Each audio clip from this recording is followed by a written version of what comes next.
Salut tout le monde, bienvenue au podcast Part-Time Creators. Aujourd'hui, on est avec mon meilleur ami Francis, qui est propriétaire d'un bar santé énergétique nutrition. Salut Francis. Salut Mathieu, bonjour tout le monde. Yes, fait qu'aujourd'hui, on a plusieurs sujets assez controversés. Donc, dans le fond, on va parler de l'industrie du fitness, l'industrie des suppléments. On va parler de l'importance de suivre ses passions comme d'habitude, l'importance de faire quelque chose qui nous drive, puis aussi, c'est quoi les qualités que ça prend pour foncer, puis quand c'est difficile, dans le fond, qu'est-ce qu'il faut faire. Fait que c'est tout ça qu'on va parler aujourd'hui. Content qu'on soit pour la première fois. Enfin! En passant, on a eu la discussion depuis quand même longtemps de faire enfin un podcast, et là, ce soir, ça se réalise. Fait que c'est vraiment cool. Ouais, puis j'ai hâte que tu partes le tien, parce que moi, je vais être le premier à l'écouter. C'est ça, Ouais. fait que, tu sais, mettons, si tu te présentes un peu, tu sais, dans le fond, tu sais, je connais un peu ton parcours, mais pour les gens qui te connaissent pas, tu sais, t'as été entraîneur, t'as fait du bodybuilding, on peut le dire, mais pas nécessairement la compétition, mais on peut voir à ta shape que tu t'entraînes. Je suis un gars de la campagne qui vient de Sherbrooke, de base. Là. On est back in the day en 1996, 97, 98. Bon, ça fait très longtemps. Je suis un gars de 128 livres mouillés avec des roches dans les poches, à peu près. Ouais, pour de vrai. Grosso modo, aujourd'hui, je suis à 1100 livres de poids de prix depuis. Donc, quand même une grosse transformation. Ben ça s'est échelonné sur presque 23 ans. C'est ça. Mais quand même. Donc, roughly, j'ai pris 100 livres. Mais toi, tu sais, pour avoir vu t'entraîner, toi, t'as pas peur de l'effort, là, tu sais. T'en as fait des efforts pour que ça marche. Là. Par contre, j'ai fait à peu près toutes les erreurs pas possibles qui existent. Puis c'est pour ça que je me suis dit que garder tout ça, pour moi, c'était selfish. C'est ça. Fait que c'est pour ça que j'aimerais ça propager beaucoup de bagages que j'ai. Parce que je me suis dit qu'ultimement, quand même bien que j'arriverais à un point, mettons, dans ma carrière d'entrepreneur, à avoir 4 Lamborghini puis 100 millions de dollars, on dirait que mourir dans sa tombe avec tous ces apprentissages-là puis rien donner à personne, je trouve que ça a un peu un sens à notre vie. Là. Tu sais, tu me rejoins tellement, puis c'est pour ça que j'ai parti le podcast, c'est parce que, comme tu dis, c'est que toutes ces connaissances-là, tous les mensonges que toi, tu as subis, puis qui t'ont fait gaspiller des années, ben, tu vois tous les gens faire les mêmes erreurs. Puis pourquoi? Parce que personne ne leur dit. T'sais. Absolument. Fait que, tu sais, même si notre podcast, il n'y aura pas 20 millions d'abonnés, mettons, mais il faut bien commencer. Ben, moi, ce que je me suis dit, si c'est juste mes 2 fils qui un jour tombent sur ces pièces de contenu-là, puis qu'ils écoutent, puis qu'ils écoutent leur père expliquer une partie de sa vie, les erreurs qu'il a faites, juste ça a valu la peine fois 1000. À cause que c'est peut-être 2 vies de sauver, man. Puis moi, je vais te le dire sincèrement, là, je regrette pas ma vie à cause que je l'assume, puis c'est ça qui fait qui je suis aujourd'hui. Mais si je pourrais la recommencer, il y a à peu près rien que je ferais pareil. Donc ça, c'est quand même assez perturbant de dire cette phrase-là. Quand tu arrives à presque 40 ans puis tu te dis qu'il n'y a rien que tu ferais pareil dans ta vie, ça veut dire que tu n'as quand même pas nécessairement fait toujours les bons choix. T'sais. Fait que là, je me dis, bon, si j'en parle pas, ça s'enterre avec moi genre à ma mort, ça va avoir servi à quoi toutes ces erreurs-là? Je me marie, man. C'est ça. Je vais avoir juste comme, entre parenthèses, scraper une partie de ma vie, mais pour rien après. Faut apprendre de nos erreurs, mais c'est bien mieux d'apprendre des erreurs des autres. Puis là, surtout si c'est tes propres enfants en plus. Là, puis, tu sais, exemple, mettons qu'on part juste du bodybuilding. Mettons, on fait juste cette sphère-là, tu sais. Comme j'ai dit précédemment, j'étais quelqu'un de 128 livres, donc extrêmement maigre, 5 pieds 11, 128 livres, on se met en contexte. C'est pas gros, là. Tu sais, mais au moins 100 livres. Ouais. Je suis pas le plus gros gars, je suis pas le plus petit gars, mais somme toute, au moins 100 livres, ça donne une idée. Fait que les clavicules bien apparentes des chandails, puis rien de cute, là. Quand je vais me sentir pesant, là, je trempais mes souliers puis j'allais dans la balance. Bref, face à part, c'est ça. Fait que je suis parti vraiment loin. J'ai voulu prendre vraiment beaucoup de poids parce que j'étais complexé par ma petitesse. Je sais pas comment on devrait dire ça, mais par le fait que j'étais tout petit. J'aimais pas ça. C'est ça. Je me suis fait, comment on dit, je disais bullier. Je me suis fait intimider. Ouais. Beaucoup au secondaire. J'étais le gars qu'on crissait une claque sur ses cahiers dans un couloir d'école, qu'on rentrait dans une case.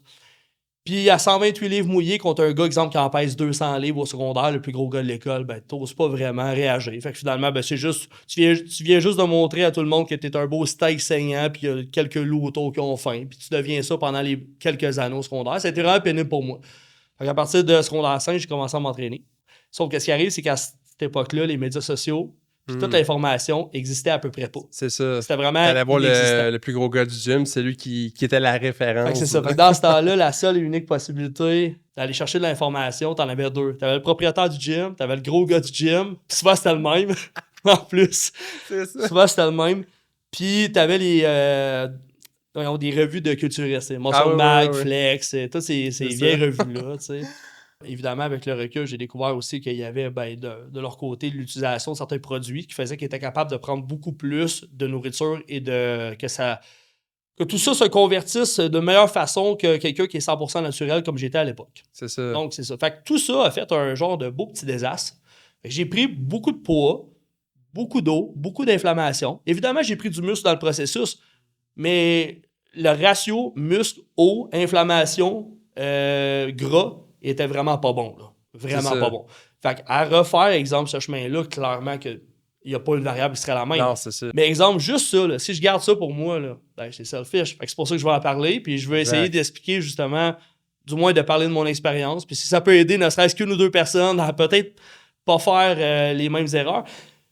Puis je veux juste aborder un petit point qui est quand même fou, c'est que comme on a dit au début, dans le fond, je suis rendu propriétaire de Energetic Nutrition. Donc, dans le fond, qui est un shake bar, on va le dire en bon québécois. Donc, c'est un endroit où on peut se procurer des boissons santé, comme une alternative à Starbucks ou à McDonald's et Martin, couche-tard. Donc, dans le fond, c'est des boissons sans sucre, la majorité protéinée. On utilise des thés thermogéniques, on utilise de l'aloès, on utilise plein de produits pour faire des beaux mix santé. Donc, on a 50 choix sur le menu, tout sans sucre et ou protéines. Yes, Fin de la parenthèse, ce que je voulais dire, c'est que j'ai réalisé que malgré le niveau d'information qu'il y a aujourd'hui sur les médias sociaux et sur Internet en général, je réalise que malgré ça, la majorité des gens qui viennent au bar puis qui me posent des questions, ne serait-ce qu'un peu, pour essayer de comprendre un peu plus leur objectif puis par quel chemin passer, je réalise que les gens, ils se servent juste pas de l'outil qu'ils ont, qui est un téléphone cellulaire ou un Internet, pour aller chercher l'information. Ouais. Fait que ce que je réalise, c'est que les gens sont encore pas mal à la même époque que moi pour la plupart. Dans le sens que on est rendu à un point qu'en une fraction de seconde, tu peux avoir réponse à toutes les questions qui existent, mais que la majorité des gens, ils sont encore autant inéduqués ou encore en manque d'informations de qualité. Exemple, les œufs, c'est pas bon pour le cholestérol, mais tu sais, comment t'as pas tapé ça dans Google, tu sais? La première phrase en haut là, de n'importe quel site, ils vont dire que c'est pas vrai. Exactement. Fait que finalement, ça me fait comprendre qu'il faut en parler encore, que le message n'est pas rentré. Je te coupe parce que je veux recentrer un peu sur le thème genre de mon podcast. Tu sais, c'est l'importance des passions et tout. Puis c'est ça que j'aime quand je t'écoute parce que tu as une volonté de transmettre l'information. Fait que tu sais, ta business va au-delà du produit. T'sais. Ouais. C'est une volonté d'aider, de transmettre et tout ça. Puis c'est ça qui donne l'énergie, à mon sens à moi, d'avancer quand c'est dur. Ouais. Parce qu'on sait que c'est plus grand que juste le produit qui est dans la vitrine. Oui, absolument. Parce que je pense que tu aies une boutique de suppléments, que tu sois un coach dans un gym ou que tu sois comme moi, quelqu'un qui vend des boissons santé, ultimement, on veut juste apporter les gens à devenir une meilleure version. Parce que je trouve que d'avoir un purpose ou de se trouver un purpose, c'est bien plus important réellement que seulement et uniquement le compte de banque. Puis ça, j'ai eu cette discussion-là, exemple, avec ma blonde, puis des gens autour de moi, d'autres amis.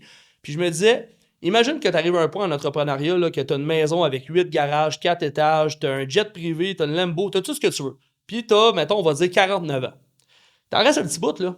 Mais là, c'est quoi ton purpose rendu là? La deuxième ou la quatrième Lamborghini? C'est-tu vraiment pour ça là, que tu drives à chaque jour? C'est ça. Je trouve que ça n'a aucun sens. Pas de sens. Pour moi, ça n'a pas, en tout cas. Dans le sens que c'est le fun, évidemment, toutes les belles bébelles de la vie puis les belles choses, c'est cool. Mais il y a un point, à un moment donné, où c'est comme, quand tu as tout ça, là, quand tu as un gros succès en entrepreneuriat monétaire, si tu veux continuer là, pour plusieurs années à te lever et avoir un sens à ta vie, il faut que ça soit d'aider ton prochain. T'as pas le choix. Donc, parce que sinon, c'est vide. La vie est vide. C'est comme, tu t'en vas où avec tout ça? C'est ça. Rajouter un autre zéro dans ton compte de banque, puis après ça, un autre zéro dans ton compte de banque. Tu vas acheter un autre bloc, puis un autre bloc, puis un autre bloc. Mais tout ça pour fondamentalement quoi? Puis déjà, comme tu disais tantôt, même si ça s'arrête juste à tes propres enfants, parce que genre, t'as tellement pas d'impact que ça va pas plus loin, là, tu sais. Mais juste ça n'a pas de prix, là, tu sais. Juste ça n'a pas de prix. Puis moi, as-tu vu, exemple, une des choses comment dire ça? Que je suis déçu que la vie m'a pas donné cette chance-là, c'est que mes parents, bon, ça c'est un autre sujet qu'on pourrait élaborer pendant longtemps, là, mais mes parents m'ont absolument rien transmis dans la vie. Dans le sens où ils m'ont transmis les valeurs de base, ils m'ont transmis certains acquis de base. Ils m'ont montré à aller aux toilettes quand j'étais jeune, ils m'ont montré à manger, ils m'ont montré à... Bon, plein de choses. Mais passé ce stade-là, ils m'ont jamais montré à être genre quelqu'un qui peut avancer dans la vie. Ils m'ont jamais transmis des choses qui, concrètement, allaient m'amener à une certaine forme de succès. C'est ça. Parce que c'est quand même bien que tu es capable de brosser tes dents de la main gauche ou de la main droite parce que tes parents te l'ont montré. Là. Ouais. Ben, il y a un point à un moment donné que c'est pas ça qui va faire en sorte que tu vas nourrir ta famille. Puis mes parents m'ont pas transmis rien. Puis ça, c'est quelque chose qui a fait en sorte que j'ai fait énormément d'erreurs parce que j'ai pas eu de guide. Il y a jamais personne d'aucune façon qui m'a pris de la main puis qui m'a dit t'es mieux selon moi de virer par là. Puis si tu décides de virer par là, ben ça va peut-être avoir ça de beau, mais il risque d'arriver ça. Moi, on m'a juste lancé dans la jungle de la vie, puis on m'a dit arrange-toi. Il y a comme genre de diriger son enfant, puis de le pousser trop, genre, puis d'y empêcher sa liberté, puis tout. Mais il y a l'autre côté, juste d'y présenter les scénarios. Ouais. De dire genre, ça c'est possible, ça c'est possible, ça c'est possible. Là, l'enfant il répond non parce qu'il n'a pas confiance en lui. Là, tu le casses, puis tu te dis oui, c'est possible. Tu sais. Exactement. Fait que c'est ça qu'il fallait un peu, c'est de te faire voir que tu peux te rendre à un point que tu savais même pas qu'il existait parce que tu étais trop jeune pour. Exactement. Puis ça aussi, on peut creuser vraiment loin là-dedans pour pas aller deep dans la réflexion. Là. Mais tu sais, fondamentalement, si mes parents ont eu cet agissement-là, c'est qu'ils n'en étaient incapables de m'aider. Et pourquoi ils étaient incapables de m'aider? Ben, c'est à cause qu'ils n'ont jamais fait de développement personnel, puis ils n'ont jamais voulu aller chercher une autre version d'eux. Donc, vu que eux, mes parents, exemple, on va dire ça de même, là, de 20 ans jusqu'à leur mort, sont restés le même humain. Statu quo, là. C'est ça. Ils ont comme pas cherché à évoluer. Donc, pour eux, de transmettre l'évolution, bien évidemment, c'est incohérent avec qui ils sont. C'est des gens qui n'ont pas évolué toute leur vie. Exact, c'est ça. Fait que pourquoi essayer de montrer à notre petit gars à évoluer quand nous, on est les mêmes humains, ça fait 60 ans? Moi, l'affaire, je comprends pas là, avec les gens qui stagnent, là, c'est que tu vieillis, dans le fond. Ouais. Fait que, tu sais, en stagnant, en essayant pas d'évoluer, dans le fond, tu baisses.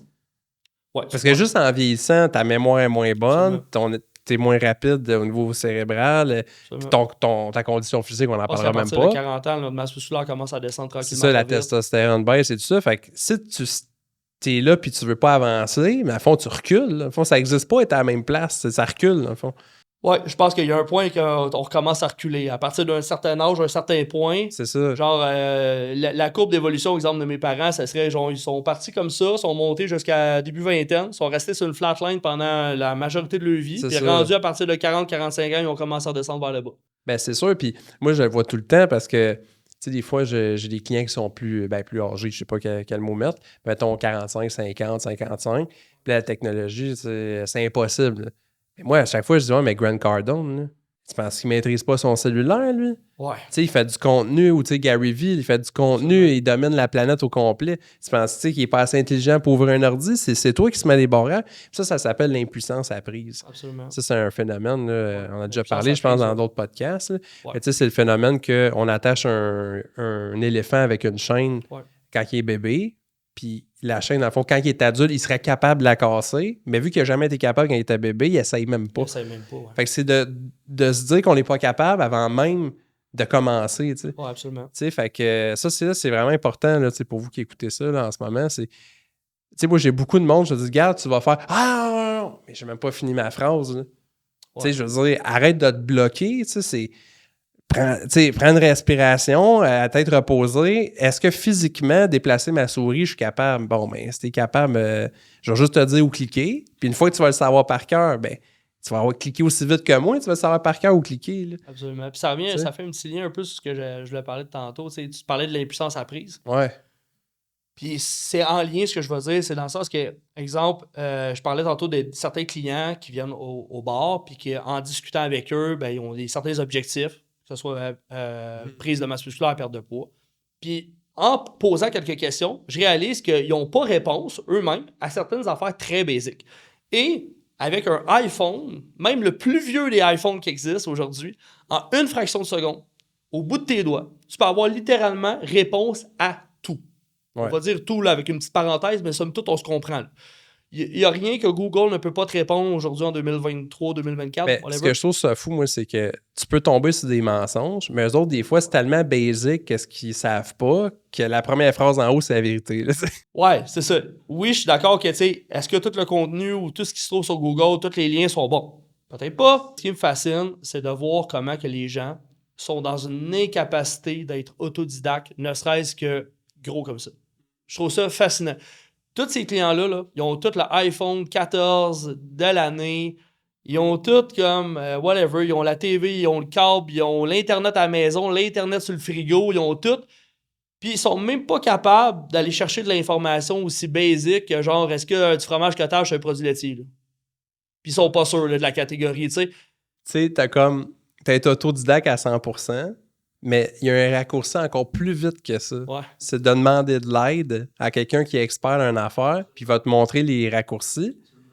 Mais eux sont pas autodidactes, mais quand tu regardes, ils sont à la pire place que tu peux être dans la vie, tu sais. Mais ça veut dire que tu as oublié de demander de l'aide aussi. Mais à fond, vous avez deux options, là. Vous le faites tout seul, vous demandez de l'aide. Ouais. Mais si vous choisissez pas ces deux options-là, vous êtes dans la merde. Ben là, vous êtes dans la merde, ouais. À fond, vous faites juste rien, tu sais. Mais si vous avez un problème, vous faites rien, le problème, il empire. Fait que, il faut arrêter de penser que ça reste pareil, ça l'empire, là, ça recule. Là, Ça l'empire. Ça l'empire, parce que si tu restes à la même place toute ta vie, mais que tu vieillis en âge, je veux dire, on va donner un exemple. Mettons qu'à 18 ans, tu sais pas quelque chose X. On se projette 20 ans plus tard à 38 ans. La même chose, tu n'as pas réponse. Ben, je trouve que c'est encore plus weird à 38 ans, pas le savoir qu'à 18. Ma Ça veut femme, dire que ça l'empire. à 18 ans, c'est plus cute. Ouais, c'est ça. Tu mettons, t'as 16 ans, puis là, t'es maladroit en amour, puis ça. Ouais. Mais quand t'es rendu à 40, C'est ça, tu sais. c'est plus cute, là. On dirait qu'il y a une évolution à un moment donné où je trouve qu'avec un certain âge, il y a des choses qui doivent venir aussi. Il y a une évolution, dans le fond. Ça revient à ça. Ça revient à évoluer. Ça veut pas dire d'avoir la réponse infuse à tout. Ça veut juste dire que ce que tu savais à 18 ans versus ce que tu savais à 28 ans, ce que tu savais à 38 ans, il est supposé d'avoir des gaps en chaque. S'il n'y en a aucun, ça va pas bien. Ben, moi, une des théories que j'ai, c'est que, mettons, en perte de poids, là, on peut prendre un exemple. Tu parles avec une cliente, elle a fait toutes les diètes, ça fait 20 ans qu'elle veut perdre du poids, puis elle est encore 200 livres overweight. T'sais. Ben, moi, ma théorie, c'est qu'elle veut pas perdre de poids. Moi aussi. Parce que quand j'y demande, c'est quoi les protéines, puis elle me répond le beurre de pinot, ben, c'est parce que tu veux pas perdre de poids. Ouais. Parce que tu prends ton étiquette, tu le tournes, c'est marqué 2 grammes de protéines par cuillère à soupe, je pense que c'est 3 grammes. Ouais. Mais, genre, c'est parce que tu veux pas perdre de poids, parce que tu t'en manges chaque matin, mais tu n'as pas fait l'effort de lire l'étiquette. Ouais, absolument. Absolument. Ça, En 20 ans de temps, là, c'est-à-dire que ce tu qui est veux fou, pas. c'est l'exemple t'sais. que tu dis là. Il y a peut-être des auditeurs, alias téléspectateurs, qui écouteraient ça et qui diraient ouais, on s'est tiré par les cheveux. Non, c'est pas tiré par les cheveux. Puis loin de là, à part de ça, pour avoir travaillé longtemps dans des gyms puis à parler avec énormément de monde au travers de ma vie, je peux te confirmer qu'il y a des gens qui disent vouloir perdre du poids puis qui n'ont jamais pris le temps de virer le pot de beurre de pinot puis checker sur l'étiquette pour de vrai ce qui était marqué, là, puis de prendre cette information-là puis d'essayer de connecter 2-3 points ensemble, de savoir est-ce que je suis aligné avec l'objectif que j'ai, comment je mange. Juste poser ces questions-là, je te dirais que 90% des gens le font pas. Non, c'est ça. Pour de vrai. Puis là, tu peux aller à une couche plus profonde, du genre, je veux pas regarder l'étiquette, parce que si je regarde, je vais savoir que c'est pas des protéines. Fait que je vais être obligé de l'enlever, mon beurre de Absolument. pinot, puis moi, j'aime ça d'en manger. t'sais. Absolument, 100%. Moi, je te parle pas de l'enlever, je te parle de savoir. Puis je te parle de me répondre à ma question, tu sais. C'est quoi les sources de protéines selon toi? Ça fait 20 ans que tu fais les diètes, tu as fait mince à vie, Atkins, keto. Puis là, tu me réponds le riz, tu sais. Ouais. Mais là, faut que tu m'aides un peu, là, tu sais. Ouais. Tu sais, comme on a eu une cliente au bar, là, il y a quelques semaines, une petite anecdote. Bon, ça, je sais même pas son nom, fait que je pourrais même pas le dire, mais peu importe. Elle vient, la madame est en gros surpoids quand même. Là. On parle de gros surpoids majeur. On parle pas d'un 10-15 livres. Puis elle vient, puis elle pose des questions sur qu'est-ce qu'il y a dans nos pots de protéines. Elle s'informe, elle veut savoir c'est quoi le type de protéines. Fait que là, je lui pose, est-ce que tu as des intolérances? Est-ce qu'il y a une raison pour laquelle tu veux savoir si c'est, exemple, protéines de soya, protéines de petit lait, protéines... Ou est-ce qu'il y a juste une question qu'exemple, toi, le soya, tu détestes ça? Ou whatever. Je m'attends juste à avoir une réponse. Parce que tu me poses une question, ça doit être pour aller chercher une information. Pourquoi? Fait que là, la fille, elle me dit, non, mais si c'est pas l'ISO, j'en veux pas. Fait que là, j'y explique, mais est-ce que tu es conscient de la différence entre la protéine qui est isolate, la protéine de petit lait isolate, puis la protéine de lactosérum standard, là, oui, tu sais. Parce que tu savais réellement que, je pense que dans le big picture, c'est pas réellement important en ce moment, tu sais. Mais pour elle, ça l'était. Fait que ça, c'est les types de gens qui vont s'interroger sur des paquets d'idées qui ont aucune importance, puis qui déjà nous étaient là. C'est ça. C'est ça le problème. Ben oui, ben c'est ça, c'est que le monde a de la misère avec le big picture. Puis tu sais, pour recentrer un peu sur le podcast, c'est les part-time creators. Mais c'est le fun parce que c'est le même parallèle avec la business, les passions, quitter ton emploi, puis la perte de poids, c'est la même affaire, tu sais. Ouais, absolument. Tu sais, t'hésites à partir à ton compte, t'as peur, mettons, de partir à ton compte. C'est bien plus dur que de lire une étiquette, là. Ouais. T'as peur de le faire, puis là, quand on te pose une question du genre c'est quoi une story Instagram, mais tu le sais pas, ben là, tu me parles, tu veux faire du marketing, mais tu sais pas ça. Fait que c'est les mêmes principes qui arrivent un peu des deux côtés, tu sais. C'est le déni des choses qui sont difficiles, Ouais. puis la recherche de la complexité facile, tu sais. Ouais. C'est facile de prendre la ISO. Ouais. C'est dur de changer son déjeuner. Exactement. Fait que là, ouais, exactement. Tu sais, Ça, mais c'est, comme la business, bon point. c'est facile Ouais. de rester à la même job ou c'est facile d'aller lire toutes sortes de statistiques puis de faire un plan d'affaires sur un papier puis tout ça. Ouais. Mais ce qui est dur, c'est de monter un service, un produit, Ouais, le puis mettre passer à l'action. puis de parler à du monde. C'est ça qui est dur. Absolument. Pogner le téléphone puis essayer de closer du monde, ça, c'est dur. Fait que là, tu dis, ah non, mais là, tu vas lire une théorie que la vente, c'est passé date, ça. Moi, je fais pas ça de la vente. Fait que je vais faire des tunnels de vente puis les réseaux sociaux, tu sais. Ouais. Puis ça va closer tout seul, tu sais. À la fin, c'est parce que tu veux pas t'avouer. C'est le wishful thinking, tu sais. Ouais. Ça, c'est le plein danger. C'est pas parce que tu veux que quelque chose soit vrai que c'est vrai. Ouais. Ça, le monde, ils ont vraiment de la misère avec ça. Puis en perte de poids, on le voit, ça. On voit juste ça. Tu sais, puis... On le voit depuis toujours. On l'a vu beaucoup depuis notre fameuse pandémie. On a vu beaucoup de patterns psychologiques des gens. Là. Quand on veut se donner raison pour certains côtés de la médaille, on peut facilement le faire. Bref, mais c'est tous les mêmes patterns qui reviennent partout parce que ultimement, c'est l'humain. C'est ça, exactement. Puis là, je veux enchaîner sur une affaire parce que ça me fait capoter. Parce que depuis tantôt, on parle un peu que l'information est disponible, mais que le monde ne la connaisse pas. Fait que là, vous dites, ben, c'est simple, j'ai juste à aller chercher l'information, dans le fond.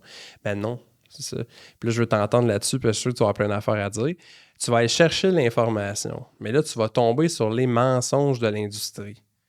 C'est quoi les mensonges de l'industrie du fitness qui empêchent le monde, tu sais, finalement, d'avoir des résultats ou qui empêchent le monde d'avoir des résultats à un prix raisonnable?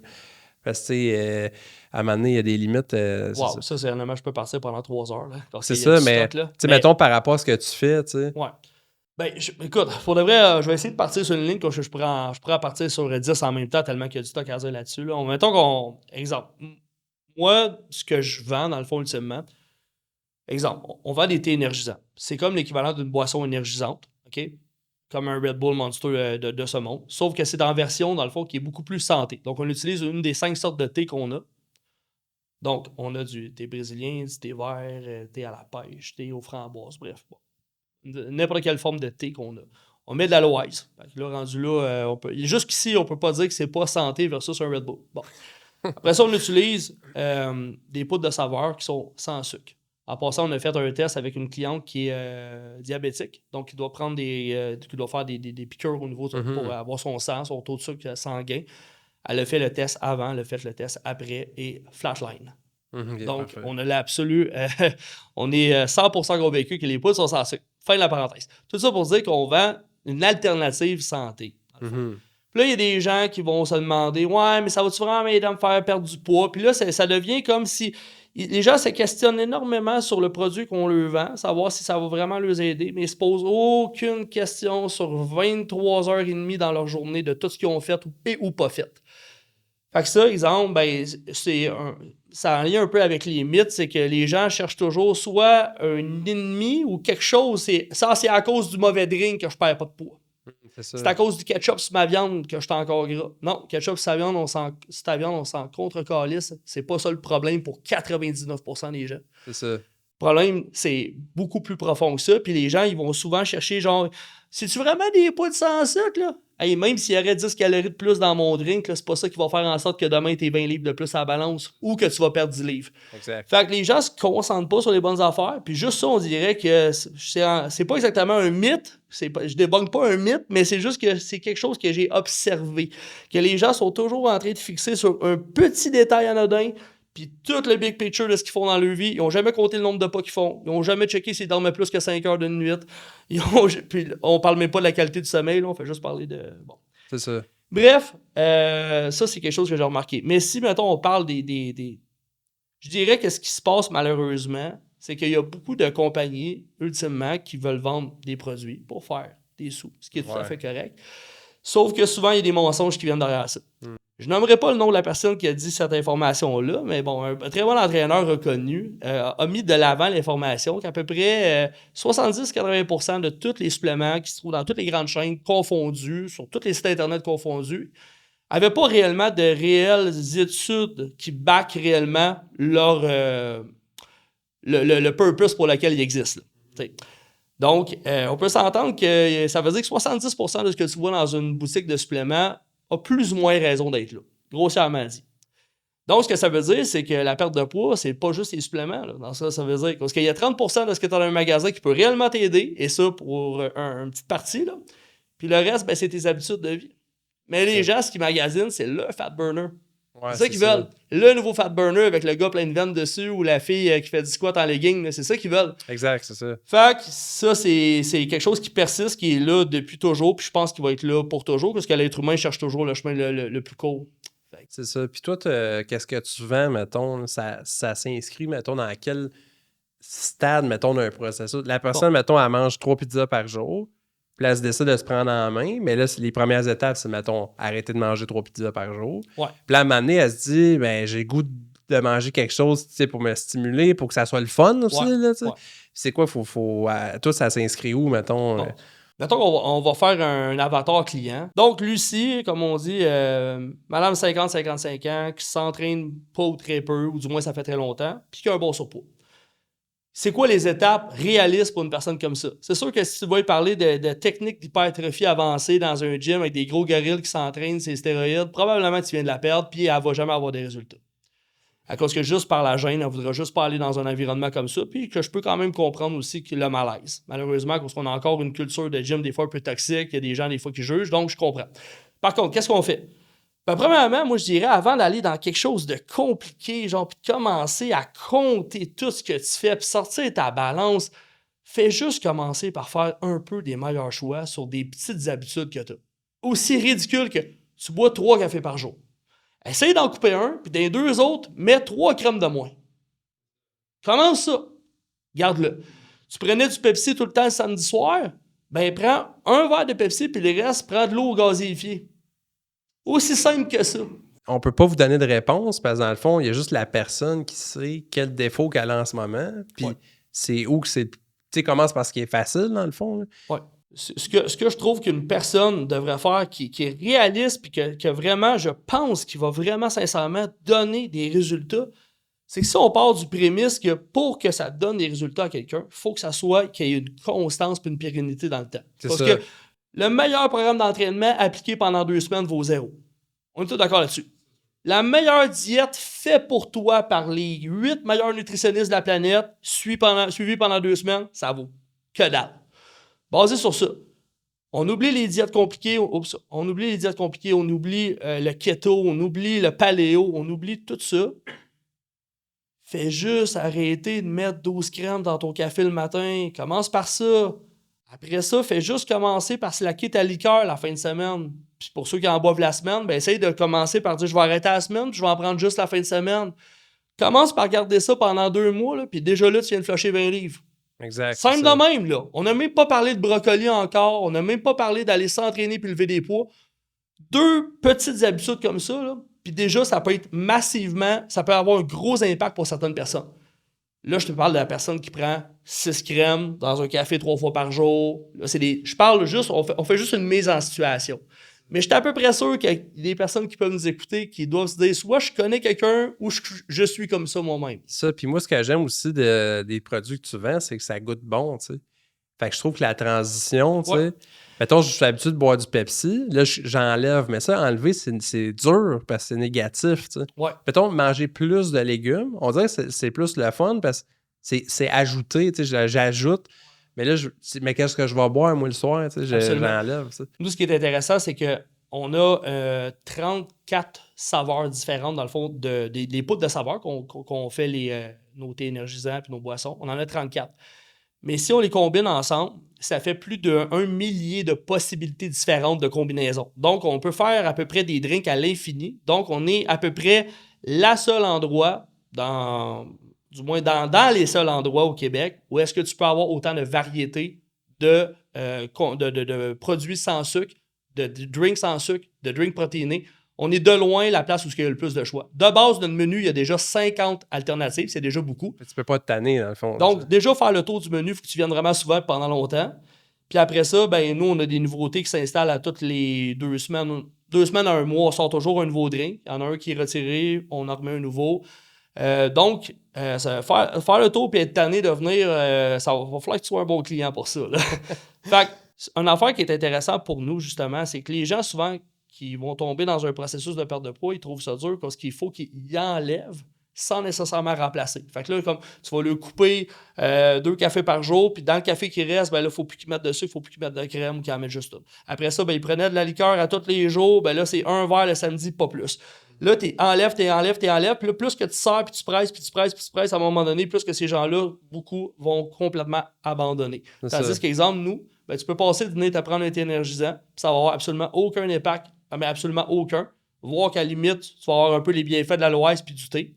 Rien d'extraordinaire, là. C'est pas ça qui va tout changer ta vie. Mais somme toute, tu n'auras absolument aucun désavantage. Tu es venu, puis tu vas avoir eu le plaisir encore de vivre. À cause qu'ultimement, là, ce que j'ai remarqué que les gens, souvent, c'est que les gens vont faire...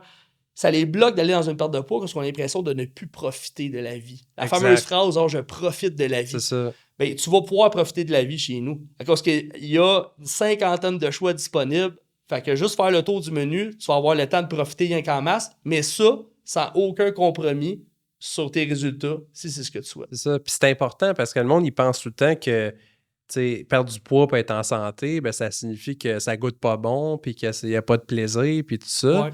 Mais si tu t'en vas là, tu vas abandonner. Tu vas abandonner parce que c'est plate, là, tu sais. Surtout quand tu as développé l'habitude avant. C'est dur de changer les habitudes. Fait que là, tu bois une liqueur à chaque fois que tu écoutes un film depuis 25 ans, tu sais. Mais là, tu vas te chercher un thé énergisant, puis c'est full bon, là. Oui, puis en plus, on a les fameux thés énergisants. Donc ça, c'est vraiment plus comme une alternative santé, mais qui est énergisante. Donc, il y a un petit peu de caféine, rien de fou, mais somme toute, il y a environ 80 mg de caféine dans un thé énergisant. Bon. On s'entend qu'un café chez Tim Hortons, c'est environ 200. Donc, c'est pas rien de fou, mais somme toute, il y en a un peu. Par contre, on a des jus protéinés, donc qui sont faits avec les mêmes poudres sans sucre. Donc, ça goûte aussi bon. Donc là, t'as le format, c'est comme le format jus d'un shake. C'est vrai, ça, le monde, ils ne savent pas que ça existe. Ça, c'est vraiment intéressant. Mais d'habitude, quand on mélange de la protéine, ça épaissit, puis ça fait comme un genre de smoothie épais. Mais si tu n'aimes pas ça, tu as la version jus. Puis ça, c'est rare, ça. Il n'y a pas beaucoup de compagnies qui font ça. Là. Non, le jus protéiné, on va dire... puis étonnamment, c'est quelque chose de très populaire.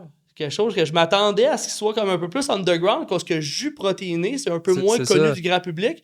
Puis pour de vrai, ça représente quand même déjà une bonne partie des ventes. Puis les gens sont vraiment surpris.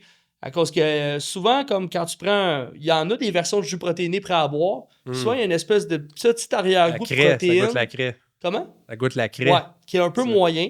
Ça. Puis somme toute, ben, nous, avec le mélange de jus protéiné et des poudres de saveur et du thé mis ensemble, ça fait pas ça. C'est comme boire un jus dans le fond, mais il y a 20 grammes de protéines, 25? Ouais, 25 grammes de protéines. Ben, c'est fou, là, c'est ça. C'est comme boire un jus. C'est vraiment intéressant. C'est ça. Fait que j'ai une photo à te montrer. Puis tu vas voir, tu me diras qu'est-ce que tu en penses. Fait qu'on va la mettre à l'écran pour les auditeurs. Puis ceux qui sont en audio, en fait, c'est juste des aliments avec la quantité de sucre qui est à côté. Tu sais, un petit cube de sucre. Là, ça sert à rien de toutes les compter là, puis de toutes les dire, mais on voit qu'il y a des fruits, puis il y a beaucoup de cubes de sucre à côté. Tu sais. Ouais. Fait que là, les gens pourraient s'inquiéter de ça. Mais mettons, là, tu as tes drinks sans sucre. Puis là, le monde, il y a des fruits avec du sucre. Puis là, on dirait, c'est quoi la différence? Ouais, ça, c'est une super bonne question. Je trouve ça intéressant que tu en parles. Écoute, ce qui arrive aussi, ce qu'il faut comprendre, c'est que, mettons, exemple... Ah mon Dieu, ça, j'aime ça parler de ça. Mais parce que quand il y a le bagel, il y a moins de sucre que la mangue, mettons. Bon, écoute, c'est un sujet qui est quand même, on s'entend, assez complexe. On va faire le tour de la question, là, puis parler de l'index glycémique, puis bon, là, ça peut aller assez loin. Fait qu'on va essayer de shorter ça quand même. Mais mettons qu'on fait juste parler, exemple, des fruits en général. Mettons, bon. Ben souvent, pas dans tous les fruits, mais souvent, il y a un certain niveau de fibres dans le fruit. Donc, quand tu vas consommer le fruit dans son entièreté et non dans sa forme en jus, là. Donc, exemple, tu manges, je sais pas, mettons, tu manges des fraises, c'est pas comme un jus de fraise. Bon, il y a quand même les fibres du fruit. Donc, par le fait qu'il y a des fibres de mélanger, à cause que tu consommes le fruit au complet, ben, le niveau la rapidité à laquelle que ça va être digéré est quand même un peu plus lent que de prendre le même fruit sous sa forme de jus. Donc, il faut quand même aussi faire attention à ça. Deuxièmement, moi, j'ai déjà confronté beaucoup de clients-clientes dans mes années d'entraîneur quand je me faisais dire « Hey, c'est bon manger des bananes parce que là, il y a du sucre dans les bananes, là, puis j'ai peur d'engraisser. » Puis moi, je disais « T'as-tu déjà vu quelqu'un qui a pris 40 livres de gras, toi, à manger trop de bananes? » No joke, là. Non. Non, tu sais. Évidemment, il faut mettre les choses en contexte. Si on parle de performance pour certaines personnes ou des gens qui veulent aller chercher un niveau de condition physique beaucoup plus avancé en termes de fitness, bon, là, on est ailleurs. On est dans une autre discussion. Si on parle de monsieur, madame, tout le monde qui veulent juste être en perte de poids à cause qu'ils ont des 60-80 livres à perdre, comme la madame que j'ai parlé, Lucie, tantôt, elle ne devrait pas trop s'inquiéter de manger une demi-banane le matin, à moins qu'elle mange ça avec des Cheerios puis tout ça. Mais tu sais, si on fait juste regarder la banane ou la demi-banane, c'est pas ça le problème. C'est bien plus gros que ça. C'est bien plus gros que ça. Puis ça, ben, ça revient à ce qu'on disait, les fameux mythes de les fruits, ça fait engraisser qu'au qu'il y a du sucre. Bon, tu sais, comme la fameuse histoire que la chose, je pense, que j'ai le plus entendue dans ma carrière d'entraîneur pendant les années que j'étais là-dedans, c'était la fameuse carotte. Je me faisais dire la carotte. que les carottes, c'était pas bon d'en avoir dans ton assiette, comme ça, il y a du sucre là-dedans. C'est ça, Ça, là, c'est encore plus fou que quand tu me parles d'une banane. Ouais, ça, c'est encore plus fou. Ça, c'est encore plus fou, là. Parce que là, si t'es vraiment en train de croire pour de vrai, là, dans le fond de tes tripes, là, que de manger, mettons, une douzaine de carottes le soir, ça va te faire engraisser.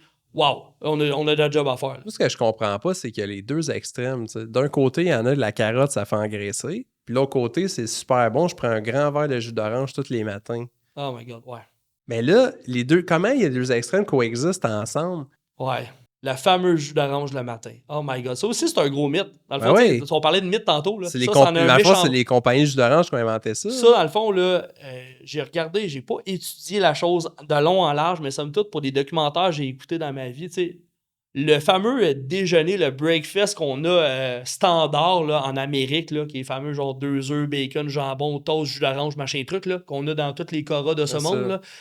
Ben ça a été créé toute pièce par l'industrie alimentaire, là, par les grosses compagnies, par tout le lobbyisme autour de tout ça. Là, parce que fondamentalement, là, j'adore le jus d'orange, je suis le premier à adorer ça. Là, mais fondamentalement, commencer ta journée avec un jus d'orange, pas de pulpe dedans, direct des veines, là, c'est pas la meilleure affaire. Je te le garantis. C'est ça. Puis toi, tes drinks, dans le fond, ils peuvent se placer en alternative. T'sais. Absolument. Si t'aimes ça, boire de quoi de frais le matin, tout ça. Donc, pour faire un petit cours très, très, très, très rapide aux gens pour qu'ils comprennent c'est quoi les fameuses poudres sans sucre. Okay? Parce que des fois, je me fais questionner au bar à me faire dire « Ouais, mais c'est des poudres sans sucre, ça, c'est pas bon, là, blablabla. » J'ai déjà entendu ça. Bon, on va faire le tour de la question un petit peu là, rapidement. Premièrement, ce qu'il faut comprendre, c'est exemple, quand on prend du sucre standard, n'importe quelle forme, bon, il va y avoir une élévation de l'insuline, qui est l'hormone qui va servir à transporter le sucre qu'on va avoir dans notre sang, dans le fond. T'sais. Puis si elle ne fonctionne pas bien, ça peut aller jusqu'à la mort. On s'entend là-dessus, c'est très dangereux. C'est pour ça qu'il y a des personnes qui, quand ils tombent diabète, ils doivent en prendre. Bon, on va essayer de garder ça simple, mais tout ça pour dire que les poudres sans sucre, dans le fond, il n'y aura pas d'élévation de l'insuline. Il n'y aura pas de pic d'insuline. Parce que c'est vraiment quelque chose qui va simuler, le goût. C'est plus le goût, c'est ça. Le goût. Mais il n'y a pas les effets physiologiques du sucre. Là. Exactement. Bon. Là, pour les vrais détracteurs qui vont essayer de venir défaire ce que je viens de dire en disant « Ouais, mais la flore bactérienne, à cause qu'il y a les faux sucres, que c'est comme, mettons, déjà dit, que ça peut avoir un effet sur les bonnes bactéries dans le microbiote de l'intestin. » Le problème de ça, là, c'est que quand on creuse un peu plus loin, on se rend compte que la quantité que ça prend de faux sucre, alias aspartame, sucralose, machin truc, là, de tout ce qu'on englobe dans cette famille-là, la quantité que ça prend et sur le nombre de temps que ça prend avant que ça ait un effet réel, c'est insane. C'est genre insane. C'est insane. À cause que, on va se le dire, là. Dans le marché, dans la vie que j'appelle de tous les jours, il y a 2 grandes catégories de choses. Il y a les choses qui ont du vrai sucre, puis il y a les choses qui ont du faux sucre. That's it. Je veux dire, si tu vas à l'épicerie, soit que tu achètes une vinaigrette qui vont mettre une espèce d'édulcorant dedans, bon, c'est le faux sucre, ou tu vas avoir la version standard. Bon. Soit tu vas avoir des choses low sugar ou avec sugar. Ça revient pas mal à ça. Fait que si tu décides de prendre les choses avec du sucre, ben, tu vas avoir du vrai sucre, donc pas du faux sucre qui est si démonisé que ça, mais tu vas avoir les effets de l'insuline. Est-ce que c'est réellement mieux? on peut se questionner. Bon. Ensuite de ça, les faux sucres qui simulent le goût. Donc, il n'y a pas d'élévation d'insuline parce que c'est seulement au niveau papier gustatif, seulement au niveau du goût. Les quantités que ça prend pour que ça commence réellement à te nuire, à moins d'avoir vraiment une pathologie là, XY qui fait en sorte que tu es très sensible à ça. Ça existe. Ça existe, il ne faut pas le nier. Mais moi, mon message s'adresse à 98% des gens qui n'ont pas cette pathologie-là. Exact. Donc, qui n'ont pas de problème au niveau intestinal, qui n'ont pas aucune forme de pathologie qui les empêche de consommer ça, puis qui réagissent très fort à moindrement un petit peu de faux sucre. Je vais donner un exemple personnel. Moi, les barres de protéines qui contiennent de l'inositol, je sais pas si c'est ça. Ouais. Moi, je suis très sensible à ça. Je file pas bien. C'est fou. Mais ça, c'est personnel à moi. Ça fait pas une vérité absolue de tout le monde. C'est juste moi, je suis sensible à ça. Mais il y en vend des milliards par année. Il y en vend des milliards pareils. Puis ça, jusque-là, je pense que ça n'a pas tué personne encore. C'est ça. Fait que si on revient à... C'est ça, ça revient à mes drinks. Oui, ça peut se placer justement très bien au travers d'une journée, que ce soit le matin, le midi, le soir, à cause qu'il n'y a pas d'effet direct sur l'insuline. Donc, c'est juste quelque chose qui mimique ou qui réplique le goût du sucre dans tes papilles gustatives, simplement. C'est ça. Puis moi, ce que j'aime, là, c'est que c'est le concept de transition, tu sais. Puis de... Ah, si j'ai perdu mon idée, attends. Ouais. Ben, moi, je pense que je sais où ce que tu t'en allais, là. Ce que tu t'en allais, d'après moi, c'est que, justement, les gens qui commencent un processus de perte de poids, de remise en forme, on va leur dire de couper, puis de couper, puis de couper, mais sans jamais leur donner beaucoup d'alternatives à part de l'eau plate. Exact. Puis là, ben nous, justement, on est là, parce qu'on va se le dire, là. Si on regarde le nombre de gens qui vont à la SAC à tous les jours, la SAC, je parle pas de la SAC pour les plater ton véhicule, là, mais je parle de la SAC pour aller chercher l'alcool. Là. Ouais. Si on regarde ça, si on regarde le nombre de bouteilles de vin qui se vendent dans chaque métro puis IGA à chaque jour au Québec, si on regarde le nombre de gens qui s'achètent des choses à boire dans tous les dépanneurs couche-tard qui existent au Québec. Puis si on fait le tour de tout ça, là, on réalise qu'il y a des gens qui cherchent des choses à boire au quotidien. Il y en a énormément. Je veux dire, ils s'en passent là, du jus, puis des canettes de Monster, puis de Red Bull. Mais le problème, c'est quand on commence un processus, notre entraîneur va nous dire « Non, t'as plus le droit de Monster. Non, t'as plus le droit de Red Bull. Non, t'as plus le droit de jus d'orange le matin. Non, ton café, tu vas l'arrêter. Puis celui-là qui te reste, tu vas juste mettre du faux sucre dedans avec une petite crème, puis pas plus. » Fait que finalement, on est juste dans la restriction. Puis pour beaucoup de gens qui n'ont pas nécessairement une énorme discipline, ben la restriction, à un moment donné, ça fait que quand t'écrases, puis tu sers, à un moment donné, ben les gens, ils abandonnent parce qu'ils trouvent ça trop dur. Exact, c'est Donc, ça. nous, on vient se placer exactement là, puis on t'offre 50 choix qui vont absolument d'aucune façon nuire à tes résultats, puis qui va te permettre de continuer à enjoy la vie. Exact, D'avoir l'impression que... on va se le dire, là, prendre un drink qui goûte vraiment bon, c'est un petit 5 minutes de bonheur. Simple de même. C'est ça aussi que tu viens acheter. Là. Les gens, là, quand ils viennent, nous, on a quand même des boissons qui sont quand même, en termes de prix, qui sont plus hautes que le marché, mettons, moyen. T'sais. On ne vend pas des choses à 3 $. On est entre 8 à 12 $ de moyenne. Donc, c'est quand même dispendieux pour quelque chose à boire, on s'entend. Sauf que c'est tellement bon que quand les gens, genre, on leur remet leur thé, leur fameux Punta Cana au Cancun, vous pourrez voir sur la page Instagram, Facebook, tout le menu est là. On a des noms de destinations exotiques. En tout cas, bref.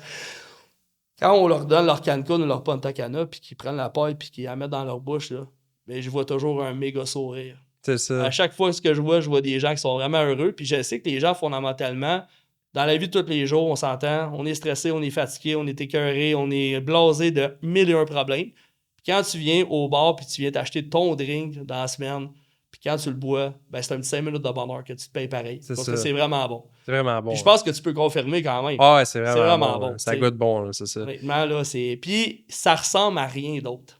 Non. Honnêtement... C'est un goût que tu peux pas aller chercher ailleurs, c'est ça.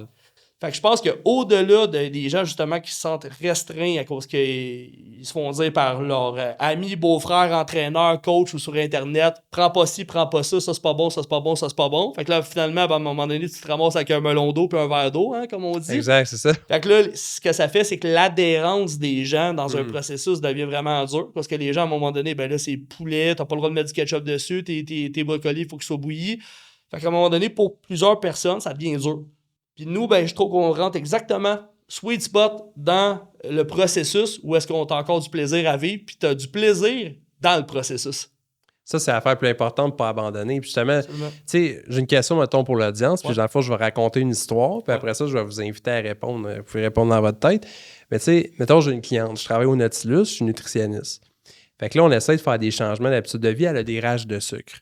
Fait que là, on lui donne des solutions. Fait que elle mange ses émotions. Fait qu'on lui donne des solutions psychologiques. Là, on travaille avec la cliente. Bon, première rencontre, deuxième rencontre, troisième rencontre. Là, on est rendu à 12 rencontres. Solutions psychologiques, des paroles d'aide, le soutien des proches, de jeter tous ses aliments sucrés à la maison. Tous les trucs que tu peux imaginer. Ouais. Et ça ne fonctionne pas. Mais elle paye là, pour perdre du poids. Fait qu'à un moment donné, là, ben garde, ta crème glacée, là, full grasse pis tout, ben achète du lait glacé. Achète du yogourt glacé. Fait que, tu sais, l'histoire, la morale de l'histoire, c'est que, mettons, tu te dis, je vais couper les chips. Puis là, tu remplaces par des pretzels qui est presque le même nombre de calories ou whatever, tu sais. Et là, après, genre, 8 mois que tu essaies de couper les chips, t'es pas capable.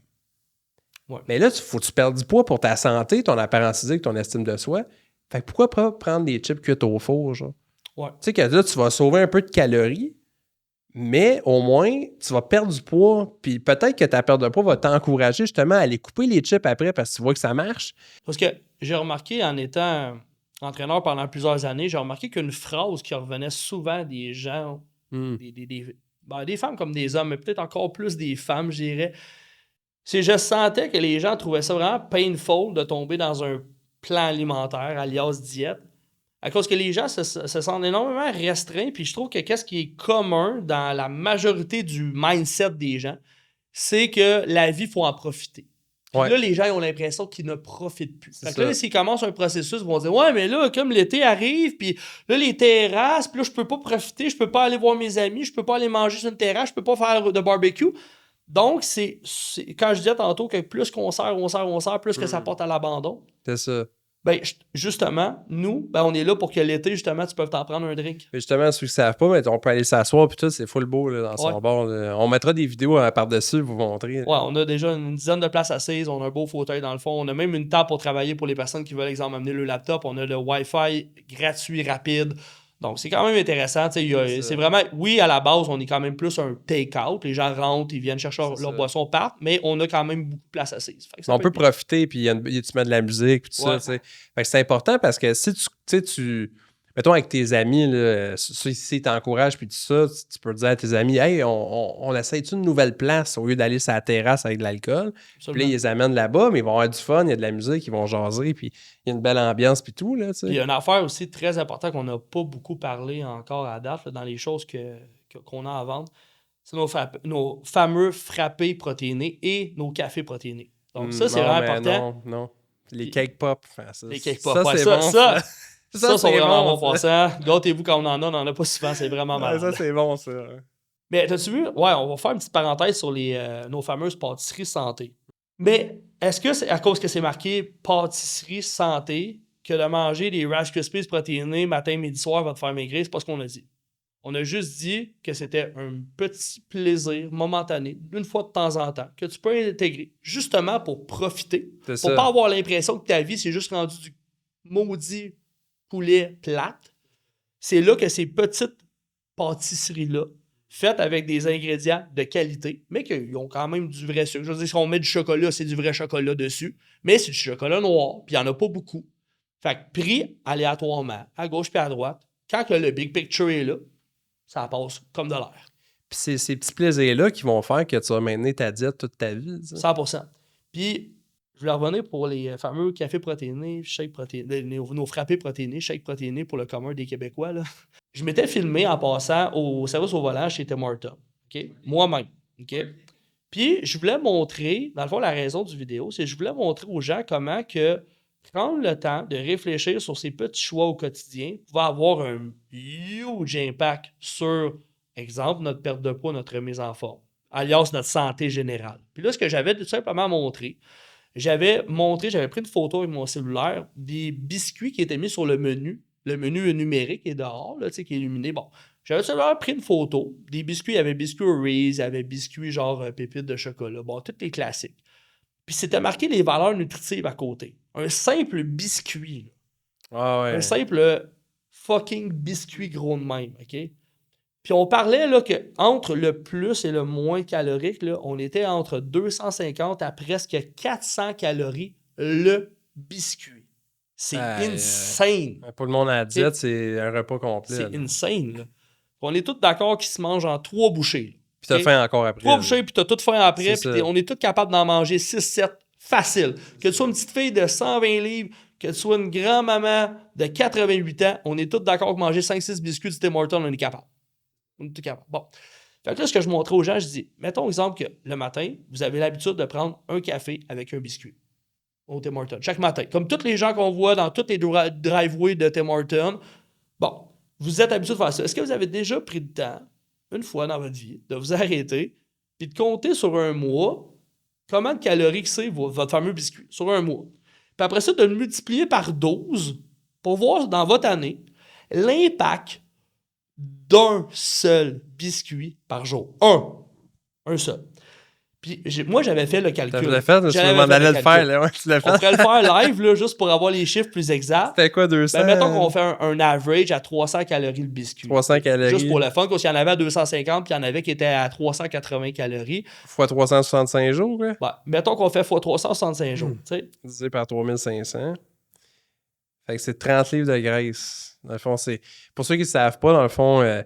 une livre de graisse, mettons une livre de beurre, c'est 3500 calories. Bon, c'est des approximations. Fait que si on mange 3500 calories de plus qu'on a dépensé, on va prendre une livre de graisse. Ouais.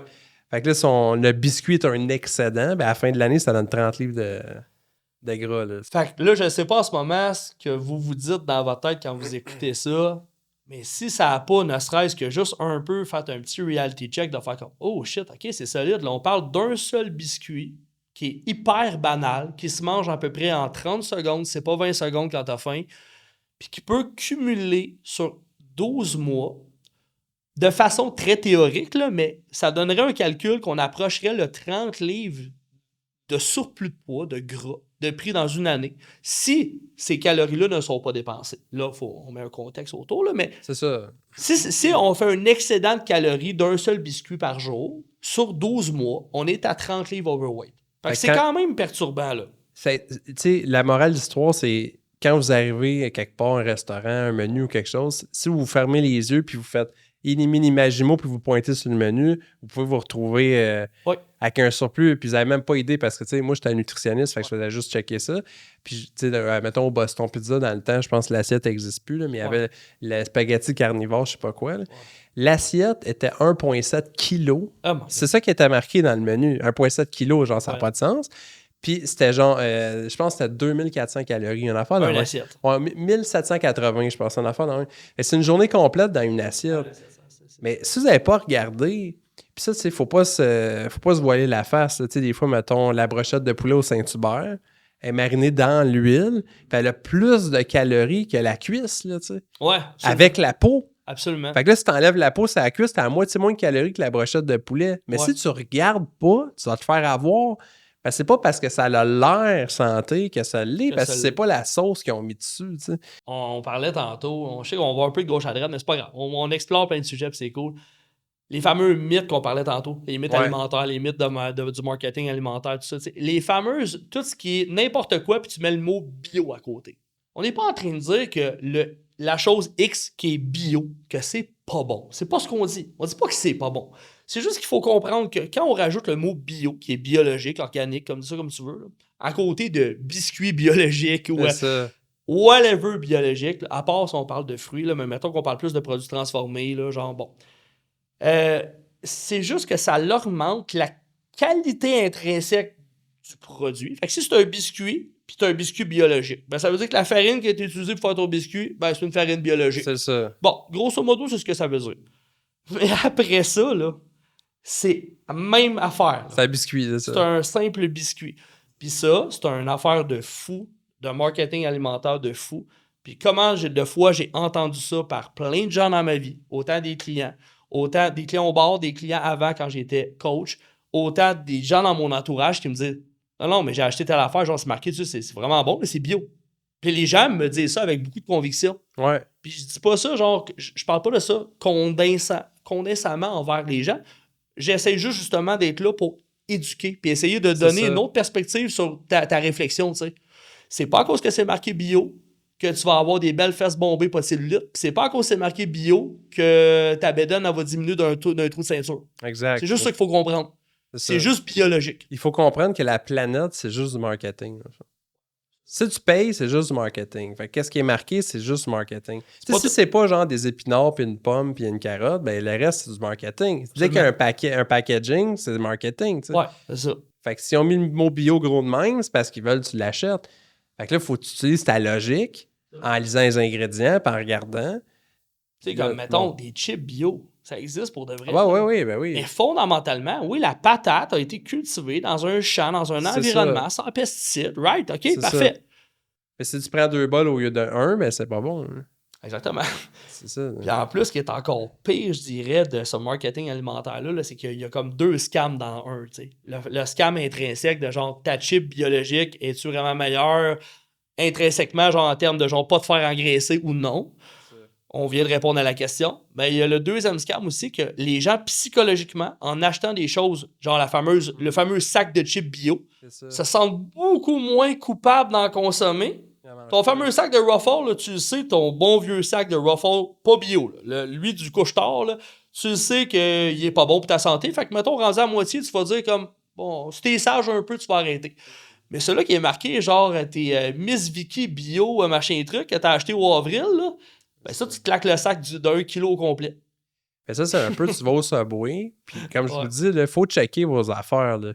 Tu vas au Subway, puis tu fais genre, je prendrais pas le sous-marin telle affaire, je vais prendre au thon, tu sais. Puis dans ta tête, le thon, c'est une viande maigre, parce que quand tu achètes du thon en canne, tu le manges direct, c'est sec, là, tu sais. C'est sec. Là. Mais dans les faits, les ingrédients, c'est moitié mayonnaise, moitié thon. Ouais, fait que le plus calorique que tu peux choisir, c'est le thon. C'est le thon. C'est pire que les boulettes de viande avec du fromage. Ça, je ne l'ai pas regardé. Ouais, c'est pire. Ouais, wow. Il y a trop de mayonnaise. Wow. Okay. C'est pas la mayonnaise légère, c'est une cuillère à soupe de mayonnaise, c'est 100 calories. Wow, OK. Fait que c'est plus calorique. Ouais. Wow, t'as-tu vu? Puis ça, c'est important aussi de le mentionner, justement. De penser, d'avoir le biais psychologique de penser que ton fameux sous-marin au thon va être un bon choix, c'est pas d'être cave d'avoir vu ça. Non, parce que je serais peut-être même le genre de personne qui est rapidement comme ça. Mettons, tu me dirais quoi qui est mieux entre une boulette puis entre le club avec bacon puis mettons le thon. Ben, je dirais vite peut-être, le thon c'est peut-être intéressant. Mais finalement, la façon qui est apprêtée, un gâche total. Ah, un gâche total. Fait que là, c'est là l'effet cumulatif. Ouais. Tu manges santé 90% du temps, tu vas jamais au restaurant, prends ce que tu veux. Mais tu vas au restaurant souvent, tu vas au service à l'auto, tu fréquentes genre des bars à jus, des bars à shake, tu achètes au centre d'achat, tu prends une crème glacée, puis ça, puis tu regardes jamais ce que tu consommes.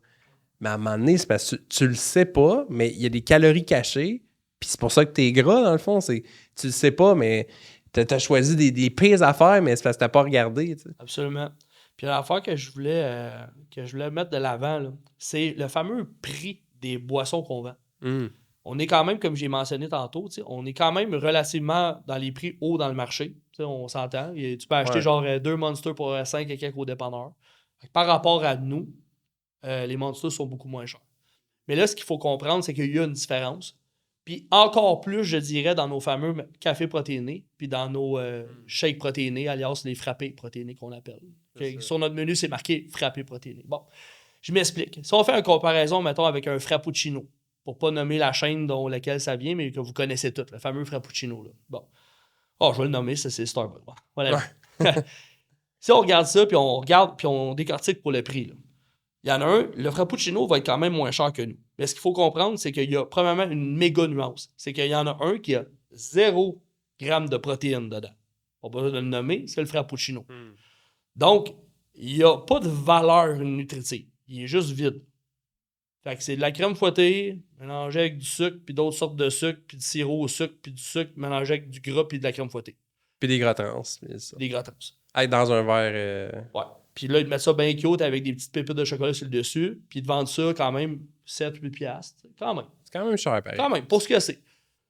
Fait comme je t'ai dit, nous autres, dans exemple, le format méga, qui est le format le plus gros, le jumbo 32 onces, on met 5 scoops de protéines dedans. 5. Pas 3, pas 2, on en met 5. Niaisez pas avec ça. Là. Fait que 5 scoops de protéines, genre, si vous savez un petit peu, moindrement, faire des petites mathématiques de base, le cost que ça a pour nous de vous le vendre, c'est pas 50 cents. On met 5 scoops de protéines, plus l'ensemble de l'œuvre aussi, tous les autres produits, plus le verre, le couvercle, l'étiquette, tout ça. Fait que ce qu'on vend à un certain prix, ben c'est justifié.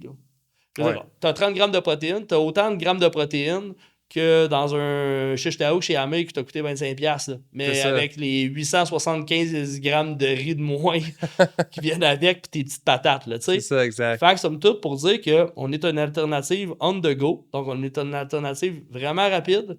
En plus, on a toutes les saveurs que tu peux pas imaginer qui sont faites avec des sirops sans sucre. Donc, encore la même affaire que les thés énergisants. Donc, tu peux avoir du plaisir à manger. Tu peux en avoir un si tu veux au Nutella, fondant brownie, Smarties, gâteau d'anniversaire, mochaccino, name it, on l'a. OK? Mais tout ça avec, dépendamment du format, entre 24 à 30 grammes de protéines.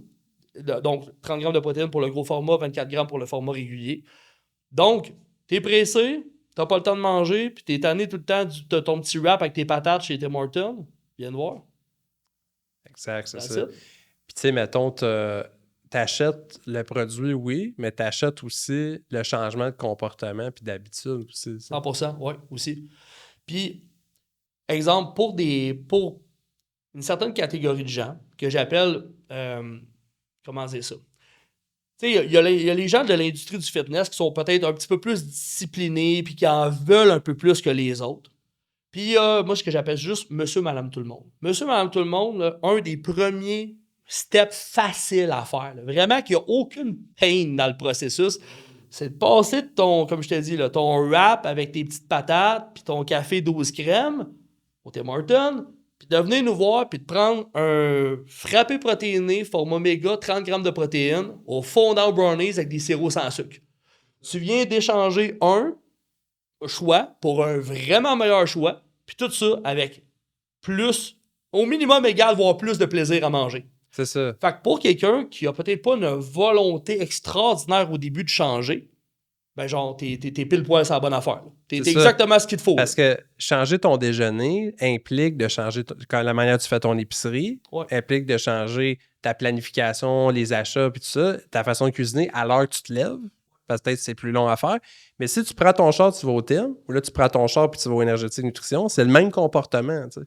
Fait que, dans le fond, tu n'as aucun effort à fournir. Tu as juste à changer d'adresse dans ton GPS. Puis si on regarde dollar pour dollar, là, on s'entend-tu qu'en manger, peu importe le restaurant confondu, en bas de 20$ au Québec, c'est quand même assez rough. Là. On est pas mal rendu là. Ça coûte pas mal vingtaine de piastres. Si on regarde le dollar par protéine, il y en a un que c'est infini parce qu'il y a 0 protéine. Puis l'autre, c'est ça. Fait que si on regarde l'argent déboursé par rapport à l'ensemble de l'œuvre, si on regarde le temps que ça va vous prendre, des fois, no joke, les gens ils vont au service au volant en pensant que c'est rapide, mais c'est pas rare à cette heure que tu attends 20 minutes passer, surtout des heures de rush le matin puis le soir en finissant de travailler. Là, des 8, 12, 15 chars qui attendent en ligne, c'est pas rare. Nous, c'est un service qui est quand même très rapide. Somme toute, c'est sûr que certain que tu n'attendras pas plus qu'au Tim Hortons. Ensuite de ça, plaisir de manger. On est à 12 sur 10 encore. Fait qu'on n'a rien perdu. On a tout gagné. T'as une cinquantaine de choix sur le menu. Mettons qu'on va juste dans les cafés protéinés puis dans les shakes de protéines, on a peut-être une trentaine de choix. Fait quand même, il y a de quoi travailler. En plus des nouveautés qui s'en viennent, tout ça. Fait que je pense que pour des gens, mettons, qui ont le goût de commencer à faire un processus, qui veulent faire des changements, mais en même temps qui sont encore dans le mindset de je veux, mais je veux encore pas trop. Je veux couper, mais je veux avoir encore du plaisir. J'ai pas envie de faire mon lunch, j'ai pas le temps, blablabla. Ben, on est exactement pile poil fait pour toi. On est là pour t'attendre. Malade, ça. C'est ça, c'est vraiment... t'es bien placé, je trouve, pour aider les gens à ce stade-là. Parce que les purs et durs vont dire que c'est pas la meilleure option, puis tout ça, mais eux autres, c'est parce qu'on dirait qu'ils comprennent pas qu'il y a différents types d'êtres humains, puis c'est pas tout le monde qui est au même stade. Exactement. Puis tu sais, mettons, pour les gens qui sont peut-être un petit peu plus avancés dans leur journey fitness, mettons, ben encore là, ce qui est fou, c'est que la majorité des gens plus avancés dans leur journey fitness, ben ils vont tous une fois de temps en temps chez Burger King pareil. Puis ils font tous des mauvais choix à gauche puis à droite pareil. Pour la très grande majorité, à part des gens qui sont rendus à un autre niveau d'être en préparation de concours, là, mais là, on s'adresse pas à eux. Là. On s'adresse à même ceux qui sont un peu plus sérieux dans le processus, mais que le samedi soir, eux autres aussi, là, dérapent un peu, là. Ben, on est quand même un méchant meilleur choix pareil pour toi, là. C'est ça, puis je me souviens que quand j'étais vraiment en shape, là, je travaillais au Nautilus, puis dans ce temps-là, ils vendaient la co-louée au Nautilus, puis dans ce temps-là, elle avait 22 grammes de protéines. Ouais. Là, ils l'ont changé depuis qu'ils sont passés, depuis qu'ils sont passés au Shark Tank. Ça a diminué? Ah ouais, là, c'est rendu 9, je pense. Wow. Mais ça goûte meilleur. Fait que moi, tu sais, j'avais besoin à un moment donné de, on dirait comme un petit relâchement, là, c'est dur. Fait que là, j'ai acheté ça, puis c'était bon. Fait que même les gens très avancés peuvent passer à ton bord, puis ça goûte bon, là, tu sais. Fait que c'est juste le fun, là, aussi. Moi, ce que je trouve le fun, c'est que, mettons là, tu as trois types de clients. T'as les gens qui sont pas pantoute avancés, qui sont au début de leur journey. Je pense que c'est une des super belles alternatives, justement pour ce qu'on disait tantôt. Donc, il n'y a aucune peine dans le processus. Tu vas triper bien raide à manger, à boire ton repas, dans le fond, ton remplacement de repas. C'est ça. La rapidité. Pas besoin de penser faire ton lunch, t'as pas besoin d'être stressé, tu vas être en retard à ta job. Maintenant, nous autres, dans maximum 5 à 10 minutes, t'es ressorti. Bref, ça a tous les avantages pour quelqu'un, mettons, qui est dans le début de son processus. Quelqu'un qui est un peu plus avancé, ben, c'est des gens que la majorité du temps vont suivre un plan alimentaire, qui vont faire des bons choix, mais que pour la très grande majorité, on n'est pas des robots, puis le vendredi soir puis le samedi soir, on va sur des terrasses pareil l'été, puis on fait pareil des mauvais choix. Ben, viens nous voir, man. À cause que pourquoi tu irais te prendre un frappuccino? C'est quoi ta raison? Mais c'est quoi qui justifie qu'à cause que tu es plus avancé, que tu n'as pas ta place chez nous? Ça fait aucun sens. Si tu es plus avancé, tu as encore moins de raisons de vouloir mettre un frappuccino à 850 calories, puis 48 grammes de gras, 75 grammes de sucre dans ton ventre. Ça n'a aucun sens. Tant qu'à ça, ben, viens te chercher un shake au fondant brownies avec 30 grammes de protéines, fait avec des sirops sans sucre. Ça goûte aussi bon rendu. Tu vas avoir autant de plaisir. Ça va te coûter roughly le même prix, peut-être une pièce ou deux de plus, mais pas bien. Je pense pas que c'est le big deal pour personne. Fait que même pour les personnes plus avancées, je vois même pas la raison encore là d'aller genre faire des mauvais choix, de boire n'importe quoi. T'sais. Non, c'est ça. Fait que tu sois avancé ou pas. Fait que là, je vais recentrer le podcast, puis là, vous nous écoutez depuis tantôt, vous dites, mais qu'est-ce qu'ils racontent là, les autres, à parler de santé? C'est pas ça le podcast, pendant tout. Mais là, c'est une affaire que je veux vous dire que je pense que vous n'avez pas compris. Là. Mais l'affaire la plus importante, c'est tout ce qu'on a dit avant, parce que moi, ce que je vois beaucoup chez beaucoup d'entrepreneurs, c'est que l'estime de soi puis l'apparence physique n'est pas réglée. Tu sais, je vous parle à vous, là, tu sais, que vous voulez démarrer votre passion puis tout ça. Estime de soi, apparence physique et tout ça, c'est pas réglé. Puis tous les autres problèmes de leur business sont basés là-dessus. Puis ça, je peux vraiment te le dire parce que je vois des entrepreneurs, genre, mettons, ils n'ont pas assez d'estime de soi. Fait que là, ils se font approcher par un gourou qui leur promet de faire des millions de dollars en une semaine. Et là, ils disent oui parce que le gourou, il est confiant quand il parle. Fait que comme il est confiant, il est facile, il manipule les gens facilement. Puis quand tu n'as pas d'estime, tu es facilement manipulable, tu sais. Fait que ça, c'est super important. La santé, votre apparence physique, votre estime, il faut régler ça, tu sais. Le monde, ils disent comme le bonheur, ça vient de l'intérieur, genre. Mais quand ton extérieur, tu n'es pas capable de te regarder dans le miroir et tu te vomis à chaque jour, je comprends l'acceptation de soi, mais à un moment donné, il y a comme une limite de. Tu sais, puis il faut que tu te sentes en santé. Là, tu montes les escaliers, tu es essoufflé, tu as une grosse bedaine, tu n'es pas capable d'attacher tes souliers, il n'y a personne qui est bien. Là. Ouais. Moi, je pense que si ton degré de fitness est même pas à un niveau acceptable. Acceptable, on peut le définir comme on veut. Moi, c'est pas moi qui va mettre la définition là-dessus, là, mais mettons, on va dire acceptable. Là. Je pense que c'est la façon plus politiquement correcte de le dire. Si c'est pas un niveau moindrement acceptable, genre pour reprendre tes paroles, que quand tu sors de la douche, tu regardes dans le miroir, tu as envie de vomir. Faut pas que tu sois là, OK? Donc, si tu es à un niveau moindrement acceptable, je pense que ça, là, c'est la première fondation pour réussir en affaires. Pourquoi? À cause qu'au nombre de claques à la gueule que tu vas manger dans ton journey entrepreneurial, t'es mieux d'être solide sur tes patins, man. Ouais. Puis pour être solide sur tes patins, ben c'est tout ce qu'on voit ici, là. Fait que ça. si ça, là, c'est digne d'une image d'un gars qui a envie de vomir quand il sort de la douche, t'iras pas loin, man, dans ton journey entrepreneurial, à cause que je vais vous faire une micro-parenthèse sur mon journey personnel à moi, OK? Tout ce que j'avais... Là, c'est quand même une pépite d'or que je vais vous lâcher, là, OK? Toutes les variables, les réflexions que moi et ma femme, on avait fait sur notre projet, parce qu'en passant, on est copropriétaire là-dedans, donc on est deux, bon, moi et ma blonde. Toutes les réflexions qu'on a faites dans l'année avant sur le déroulement de tout ce qui allait se passer à partir de l'ouverture. Donc, notre type de client, le nombre de ventes, les choses qui allaient être dures, les choses qui allaient être faciles, les choses qui allaient être moyennement difficiles. tout ça, là, je vais avoir je vais avoir 40 ans l'année prochaine, je me suis trompé sur 100% de tout. Je me suis trompé sur 100% de tout. OK? Fait que ça, ce que ça veut réellement dire, c'est que, dans le fond, dit un peu plus cru, là, ça veut dire que j'ai mangé combien de coups de bâton de baseball d'en face depuis les derniers 6 mois. Si mon fitness, donc ma discipline personnelle, serait à moins 100, je serais déjà écroulé. Ça ferait longtemps que je serais fermé. Parce que Très longtemps que je serais fermé. mais tu as deux composants dans ce que tu as dit, parce que la discipline, ça, c'est comme un peu psychologique, ça, on va dire. L'habileté de continuer une action puis de perdurer dans le temps. Mais tu as juste la composante physique. Un stress arrive, si t'es pas en forme, ben, tu as moins les ressources pour répondre au stress. Absolument. Fait que là, moins tu es en forme, ben, ta business, finalement, avec les stress, après 6 mois, tu vas mettre la clé dans la porte. Là. Ouais, c'est à cause que dans le fond, ce qui se passe, c'est que pour atteindre un certain niveau de fitness, on parle vraiment, là, on va parler physique. Là. Vraiment un certain niveau physique. Ça prend par défaut un mental toughness. Donc, ça prend un mental qui va être à un niveau, à cause que tu ne peux pas atteindre un niveau physique sans un niveau supérieur mental. Tu peux pas te discipliner au niveau de la nourriture, tu peux pas te discipliner au niveau de ton cardio, puis tu peux encore moins te discipliner à aller faire des jambes à 9h30 le soir un vendredi quand tu es brûlé, à la place de t'effoirer sur ton fauteuil. Donc, si ça ici, entre les deux oreilles dans la caboche, là, c'est pas à un certain niveau, tout ce qui en découle de ton physique ne suivra jamais. Et la business, ben, c'est juste des claques d'en face au niveau mental. À cause que quand tu penses que tu vas prendre telle direction, puis finalement tu réalises que tu es complètement dans le champ, puis après ça, quand tu penses que tu t'en reviens de bord, puis que tu penses que ça va être facile de ce côté-là, mais c'est le côté le plus dur que tu n'avais pas pu imaginer, c'est pas long que si t'es pas fait dur, man, tu vas prendre les clés et tu vas les mettre dans la porte. C'est ça. C'est tellement dur d'être en affaires, là. Puis, moi, je suis pas le genre de personne qui a la tête des nuages, OK? Vraiment, vraiment pas. Moi-même, j'ai peut-être le défaut, à la limite, d'être un peu trop cartésien, d'être un peu trop dans comment on dit ça? La réflexion. Trop de réflexion. La paralyse par analyse. Paralysie par analyse, c'est exactement le terme que je cherchais. J'ai un peu ce défaut-là.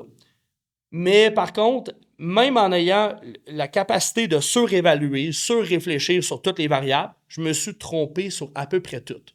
OK? Fait que pourquoi? À cause que, dans le fond, une des morales de l'histoire, c'est que le marché est tellement imprévisible. Tout ce qui va réellement se passer, c'est vrai. Exemple, le client typique que je pensais avoir, ben 80% de nos clients sont complètement à côté du client typique que je pensais avoir.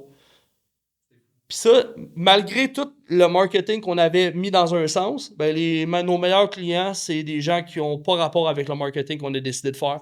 Fait que finalement, c'est tellement imprévisible, c'est tellement des revirements sur un 25 cents à chaque jour de ta vie, puis c'est tellement dur émotionnellement de gérer, genre, t'as une journée que tu fais des maudites belles ventes, puis là, dans ta tête, tu te dis hey, « dans 6 mois, je vais être riche enfin ». Le lendemain, tu vis la pire journée depuis ton ouverture. Le surlendemain, tu vis une journée moyenne. Après ça, c'est la grosse merde le lendemain. Après ça, 2 jours que tu fais des méga grosses ventes.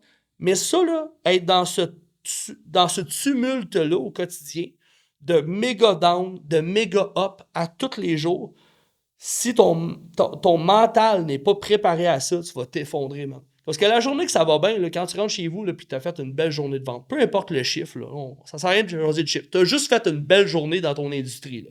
Si une belle journée pour toi, c'est 500$, c'est 500$. Si une belle journée, c'est 10 000$, c'est 10 000$. C'est facile de le motiver dans ce temps-là. Cette journée-là, là, tu vas avoir toutes les plus grandes aspirations. Tu vas déjà te voir au Bahamas avec ta femme. Tu vas dire, hey, dans un an, nous autres, garde bien, là, si on continue à monter de même. Puis après ça, ben là, tu vas être de bonne humeur toute la soirée. Tu vas jouer avec ton kid à terre. Puis tu vas te sentir comme le papa le plus heureux de la planète.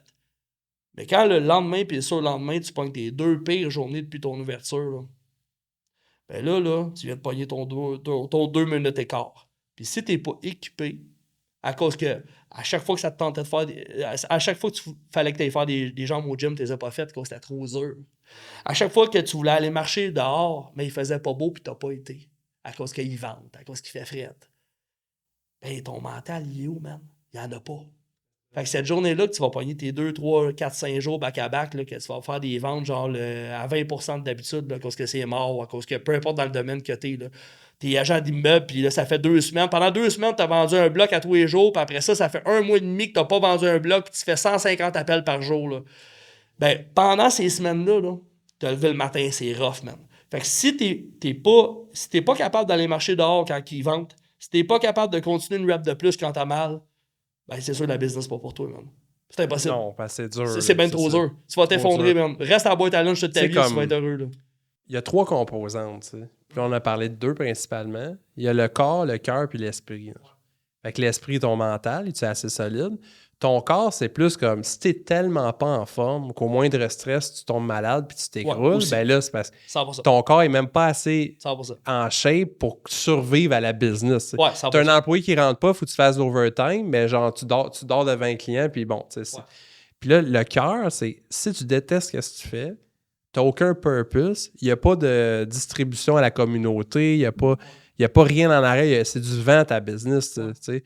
Comme il y en a qui sont dans des trucs, c'est des arnaques, ils arnaquent du monde, tu sais. Mais si t'es pas en forme, t'as pas le mental, puis t'arnaques du monde, ça te passionne pas, mais c'est sûr là, que tu vas t'écrouler, là, c'est sûr. Fait, puis là, il y a du monde qui survive juste avec une des composantes parce qu'elle est tellement forte, mais il faut travailler les 3, tu sais. Moi, selon moi, il faut travailler les 3. Là, le cœur, ben, la passion, je pense pas que ça se travaille vraiment. Si tu détestes ce que tu fais, ben, t'es pas à la bonne place. Là. Puis t'es chanceux d'avoir les 2 autres pour te garder en vie, là, tu sais. Mais si t'as juste ton mental, puis t'as pas le physique, ou juste le physique, tu sais, mettons, parce qu'il y en a du monde qui sont vraiment en forme, des super athlètes, mais il y a le mental à côté. Ben, en même temps, c'est rare un super athlète qui a le mental à côté de la track, mais quand il commence en business, ça se peut qu'il n'est pas habitué de faire ce genre d'effort-là. Ouais. Puis là, ça se peut qu'il soit porté à l'abandon, là, tu sais. Fait qu'il faut travailler les 3, finalement. Ah, 100%. Moi, écoute, débattre sur est-ce qu'il faut suivre sa passion tout le temps. Ben écoute, ce qui arrive, c'est que dans un processus qu'on appelle une passion, il va y avoir des choses dans ce processus-là que tu vas détester, puis ça, tu t'en sortiras jamais, man. Tu sais, mettons que ta passion, là, je sais pas, là, tu veux devenir le plus grand importateur de blocs Lego sur la planète parce que tu es un passionné de blocs Lego. On va dire, là, OK? En passant, j'aime pas ça, mais mettons que t'es passionné de ça. Fait que là, tu te dis, moi, depuis que j'ai 12 ans, je fais des Legos.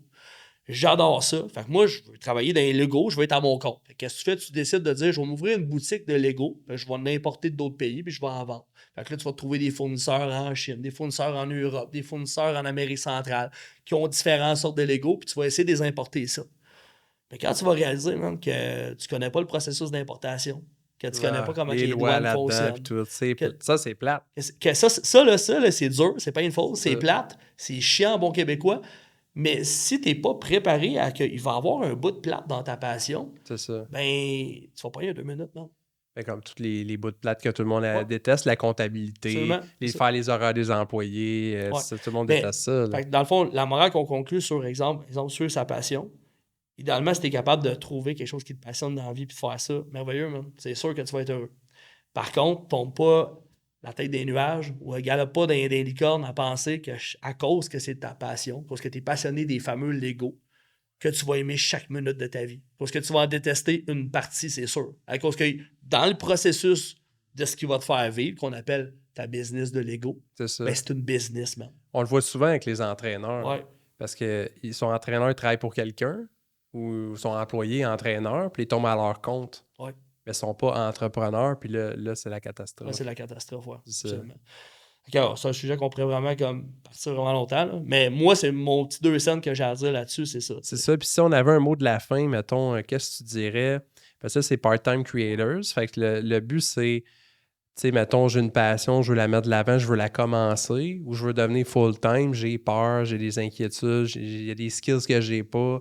T'as-tu un dernier conseil, tu sais, par rapport à ton expérience personnelle qui pourrait bénéficier? Ben, moi, ce que je pense... Ben oui, pour faire un lien à ce que tu dis, je pense qu'il y a une affaire qui est peut-être sous-estimée pour la majorité des gens. C'est que de base, bon, on parle que là, on est sur part-time creator pour ton podcast, OK? Donc, on parle d'avoir une passion puis d'essayer d'en vivre ultimement. Ça, c'est parfait. C'est le plus beau scénario que je souhaite à n'importe qui. Si tu es capable de vivre de ta passion, que ce soit en étant entrepreneur ou travailler pour quelqu'un dans ta passion, merveilleux.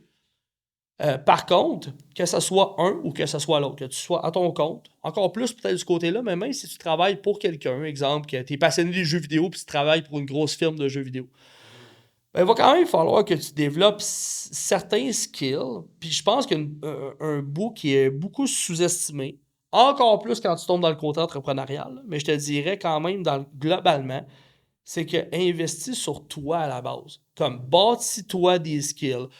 va t'éduquer, travaille ta résilience, ton mental toughness, là, dans le fond, je sais pas comment dire en français, là, j'ai de la misère avec le bon terme, mais travaille genre la force de ton mental à cause que même si tu travailles dans ta passion, ça va être rough.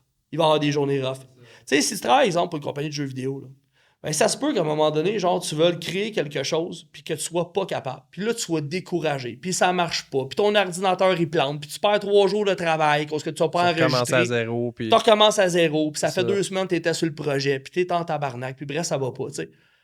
Mais si tu n'es jamais habitué dans la vie, parce que tu es juste habitué de nager dans les licornes, puis que tu n'es jamais habitué à manger des petits coups de temps en temps, puis de te relever, ben quand ton ordinateur va planter, puis ça fait 2 semaines que tu as travaillé sur ton jeu, puis que tu n'as rien de savé, là, ben, journée-là, quand tu vas rentrer chez vous le soir, tu vas la trouver rough.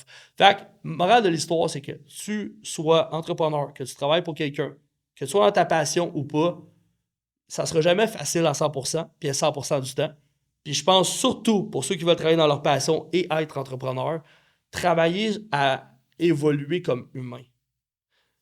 Tu sais, travailler, dans le fond, faites du développement personnel de la façon que vous Si t'es un meilleur humain, tout va mieux aller. Tout va aller mieux, tu sais. Si t'es pas capable de gérer tes émotions, même pas une fois de temps en temps, ben comme je t'ai dit, la journée, genre que ça va super bien aller au bureau, que ça va super bien aller dans ton projet, tu vas être le gars le plus heureux sur la terre, ça va aller bien le soir à la maison. Mais la journée, tu vas pogner une journée de mal, tu vas arracher les murs, tu dormiras pas, tu vas être fâché, tu vas être colérique, puis c'est une spirale qui va vers le bas aussi. Fait que tout ça pour dire que je pense que faire du développement personnel, c'est quelque chose qui est infini vers le haut, qui a une possibilité sans fin. Tu sais, quand t'entends des Grant Cardone dire qu'ils ont des coachs, Ouais. je pense que juste là, on a fait le tour de la question. Tu sais, à C'est partir ça. du moment que tu vois quelqu'un Mais qui a toi, un t'es jet... trop hot pour avoir un coach. C'est ça. Je me dis, si le gars, il a un jet privé, il vaut 4 milliards de dollars en immobilier, puis le gars, il a plusieurs coachs même. C'est ça. Puis tu vois des gens qui sont à un point dans la vie où ils essayent juste de décoller, là, juste sortir des 2 pieds de la boîte, là, puis juste de passer de genre, je travaille dans une épicerie, j'aime pas ça, à vivre d'une certaine passion que j'ai développée au travers des années, tranquillement. Puis que ces gens-là, tu leur parles de lire un livre. Ils vont te lever le nez, ils vont dire, lire un livre, voyons donc. Après ça, tu leur dis, t'écoutes-tu des podcasts? Ils vont dire, non, moi, j'ai pas le temps. Non, t'as pas le temps que tu passes trop de temps sur Netflix. T'as-tu déjà écouté un documentaire sur Netflix? Non, que j'écoute mes séries. Bon, good. Fait que, on voit que les gens, ils travaillent globalement pas sur eux. Et je pense que c'est un méga problème. Et je pense que si tu fais pas ça, tes chances de réussite, même si tu travailles dans ce que t'aimes, sont quand même minces. À cause que ça va être rough. 100%. Tu sais. Puis on peut finir avec une quote là, que tout le monde connaît. C'est, dans le fond, c'est choisis ton difficile. Tu sais. Ouais. La vie, c'est dur. Tu sais. Fait que, tu sais, mettons, suivre sa passion, c'est plus dur. Tu sais, on dirait que c'est plus dur sur le coup, puis c'est sûr. Puis de toute façon, on a fait déjà un podcast là-dedans. On a fait un podcast, est-ce que choisir un métier qui vous passionne, c'est plus difficile finalement? Je pense que ça ressemble à ça, le titre de l'épisode. Là. Fait que, il y a des études vraies pour vrai là-dessus. Là. Mettons, un employé chez Tesla, il est moins payé que chez Ford. Ouais. Parce que Tesla vont attirer plus de candidats parce que c'est cool de travailler chez Tesla. Fait que toi, si tu suis ta passion, c'est sûr que tu as plein d'embûches, plein d'affaires. Tu sais, les jeux vidéo, beaucoup de gens se passionnent là-dedans, mais c'est bien contingenté. Mais si tu veux devenir éboueur, là, ben, tu vas être bien payé pour le pas d'études que ça prend. Puis là, tu sais. 100%, c'est ça. Fait que, mais si tu deviens éboueur, est-ce que dans 30 ans, tu es accompli puis que tu es heureux, tu sais? Là, on parle pas si tu as une famille, des enfants, puis puis tout va bien, là, mais la plupart des gens, ils vont pas se sentir accomplis, qui vont pas se sentir qu'ils ont agi à la hauteur de leur potentiel en faisant des jobs comme ça, là, tu sais. Absolument, c'est ça. Donc, c'est pour ça que choisis ton difficile. Ta passion, ça va être dur. Puis pour passer au travail, comme Francis dit, ben ça va te prendre un mental d'acier. Ouais. Puis ça se bâtit entre autres par le fitness. Ouais. Puis un des outils, tu sais, parce pour faire un lien avec ton bar santé, justement, c'est que si tu pars de très loin, ben il y a une progression, là, tu sais. Fait que pour te rendre à l'ultime fitness, ben, c'est bon de passer par des produits comme Francis vend. Fait que tu as le bon goût, tu as la qualité, tu as tout. Ouais. Puis ça te permet d'avoir du plaisir dans le processus. C'est ça qui est important aussi. Absolument. Puis conseil de la fin, comme Mathieu a dit, choose your hard, comme on dit en anglais. Puis c'est vraiment, vraiment le cas. Tu sais, si on peut faire des parallèles puis des exemples à l'infini avec ça, là, mais pour de vrai, genre, avoir des abdominaux, là, c'est hard. Mais sortir de la douche, puis se regarder dans le miroir quand tu te brosses les dents, puis avoir envie de vomir, puis quand tu vois ta bédaine, puis que tu vois pas trop ce qu'il y a en dessous, c'est hard. Fait que dans les deux choix, là, dans les deux scénarios que je viens de dire là, ta vie, ça sera pas facile. Fait que rentrez-vous ça dans tout le monde. Faut qu'on prenne ça pour acquis. Que tu décides d'aller éboueur ou de développer des jeux vidéo parce que c'est ta passion, les deux, ça va être dur à quelque part. Puis comme tu viens de donner ton exemple sur Tesla, là, ben le gars qui est passionné, qui se ramasse chez Tesla à dire « Hey, je travaille pour Elon Musk dans la vie, wow! » Mais finalement, tu as la moitié du salaire de gars qui travaille chez Ford. Ben ça, si c'est pas dur, je me demande c'est quoi. Dans le sens que tu comprends, tu viens de te faire péter une bulle, tu dis hey, moi je travaille pour la compagnie qui va révolutionner la planète, je travaille pour l'homme le plus riche de la planète, Elon Musk, et ainsi de suite, et ainsi de suite. Puis tu te ramasses que tu fais quand même 50% du salaire de l'autre gars qui travaille chez Ford puis qui vend des camionnettes au coin de ta rue. Exact. Mais si ça te passionne, la voiture électrique, il faut pas t'aller ailleurs. Mais c'est que c'est une forme de hard, comme on vient de dire. Dans le sens que psychologiquement, tu vas avoir une claque dans la face de réaliser que si tu suis ta passion, ben c'est venu avec un prix. Puis dans l'exemple qu'on vient de donner, le prix, c'est que tu vas faire moins d'argent que si tu n'avais pas suivi ta passion. Ça. Puis là, il faut arrêter de se comparer. C'est ça. Là, mettons que 2 amis rentrent en même temps, un chez Ford, un chez Tesla. Là, 2 ans plus tard, il y en a un qui a une grosse maison avec 2 autos. L'autre est encore en appart. Mais toi, c'est ça que tu voulais faire. T'aimes ça être là, c'est pas grave. T'es juste 2 ans en retard sur l'autre. Ouais, puis pour en retard sur quoi? Qui a déterminé l'horloge, là, tu sais? Seulement pour revenir avec ton exemple de l'éboueur, tu sais. L'éboueur, ben lui, peut-être qu'il gagne le double de ton salaire parce que personne ne veut faire sa job. C'est ça. Fait que lui, il a un plus gros chèque de paye que toi. Mais lui, à chaque jour, quand il finit de travailler, il sent le jus de poubelle. Puis il se trouve dégueulasse, puis il aime pas ça, puis il est pas fier de lui. C'est ça. Mais ultimement, à la fin de l'année, il est capable d'aller dans le sud. Ouais. Tout le monde vit des difficultés. Mais lui, c'est heureux de même, tu sais, il peut rester là. Mais le problème, nous autres, on s'arrête sur gens qui sont pas bien. Si t'as pas de problème, là, t'es full heureux, t'as pas de problème, ben moi, je te parle pas, dans le fond, c'est pas à toi que je parle. Moi, si je parle, t'as une passion, tu veux la mettre de l'avant, tu sais pas par où partir, t'as des peurs, des inquiétudes. Fait que moi, j'ai des invités comme Francis. Lui, au début, il avait un sideline. Il était part-time, dans le fond. Son sideline a ramassé des sous, il a mis de l'argent de côté, il a ouvert un bar santé. Fait que, faut partir quelque part. T'sais. Mais si tu veux pas aller nulle part, on te parle pas à toi. C'est ça. Nous, seulement, on prend pour acquis que l'auditeur, ton auditeur, dans le fond moyen, ça va être quelqu'un qui a un désir de suivre une passion qu'il a dans la vie pour ultimement la monétiser. Mais on veut juste l'informer par notre vécu à nous, nos expériences personnelles, qu'il y a de fortes chances que tu décides de devenir éboueur ou créateur de jeux vidéo. Dans les deux cas, à un moment donné, ça va être dur. Fait que travaille sur ta passion, oui. Approfondis les skills de ta passion, mais oublie pas de travailler sur toi. C'est ça. À cause que tu vas abandonner, man. Dernière question, puis après ça, 2 dernières questions, après ça, on wrap-up. Genre, short, là, en résumé, la pire erreur que tu as faite, tu penses, au niveau entrepreneurial? Que tu veux pas que les gens répliquent cette erreur-là. Ça. Ben, OK. Wow, faut que je réponde rapide, là. L'erreur que j'ai faite, je te dirais, c'est pas une erreur qui est très cartésienne, c'est une erreur de réflexion. En tout cas, je m'explique. L'erreur la plus grosse que j'ai faite, je te dirais, justement, est en lien avec ce que je viens d'expliquer tantôt. Que justement, toutes les réflexions que j'avais faites sur les directions que les choses allaient prendre se sont avérées en très grande majorité par pas être ça. Donc, j'avais énormément sous-estimé à peu près tout. Donc, j'avais, dans le fond, le concept du shake bar qu'on a ouvert, c'est un concept qui existe déjà. On est environ une 50aine au Québec présentement. On est tous sur notre bannière, sur notre propre nom, notre propre concept. On est tous affiliés avec une compagnie de suppléments. Mais, somme toute, on est tous comme responsables de notre petit écosystème. Fait que moi, j'étais allé chercher de l'information de plusieurs personnes qui avaient le même genre de shake bar. Donc, il y a des gens qui me disaient qu'ils vendaient pour X montants par semaine, par mois. Les chiffres d'affaires, je les avais de plusieurs endroits. Donc, je m'étais dit, OK, avec tel genre de marketing, ça donne tel genre de résultat. Donc, avec mon marketing, ça devrait donner tel genre de résultat.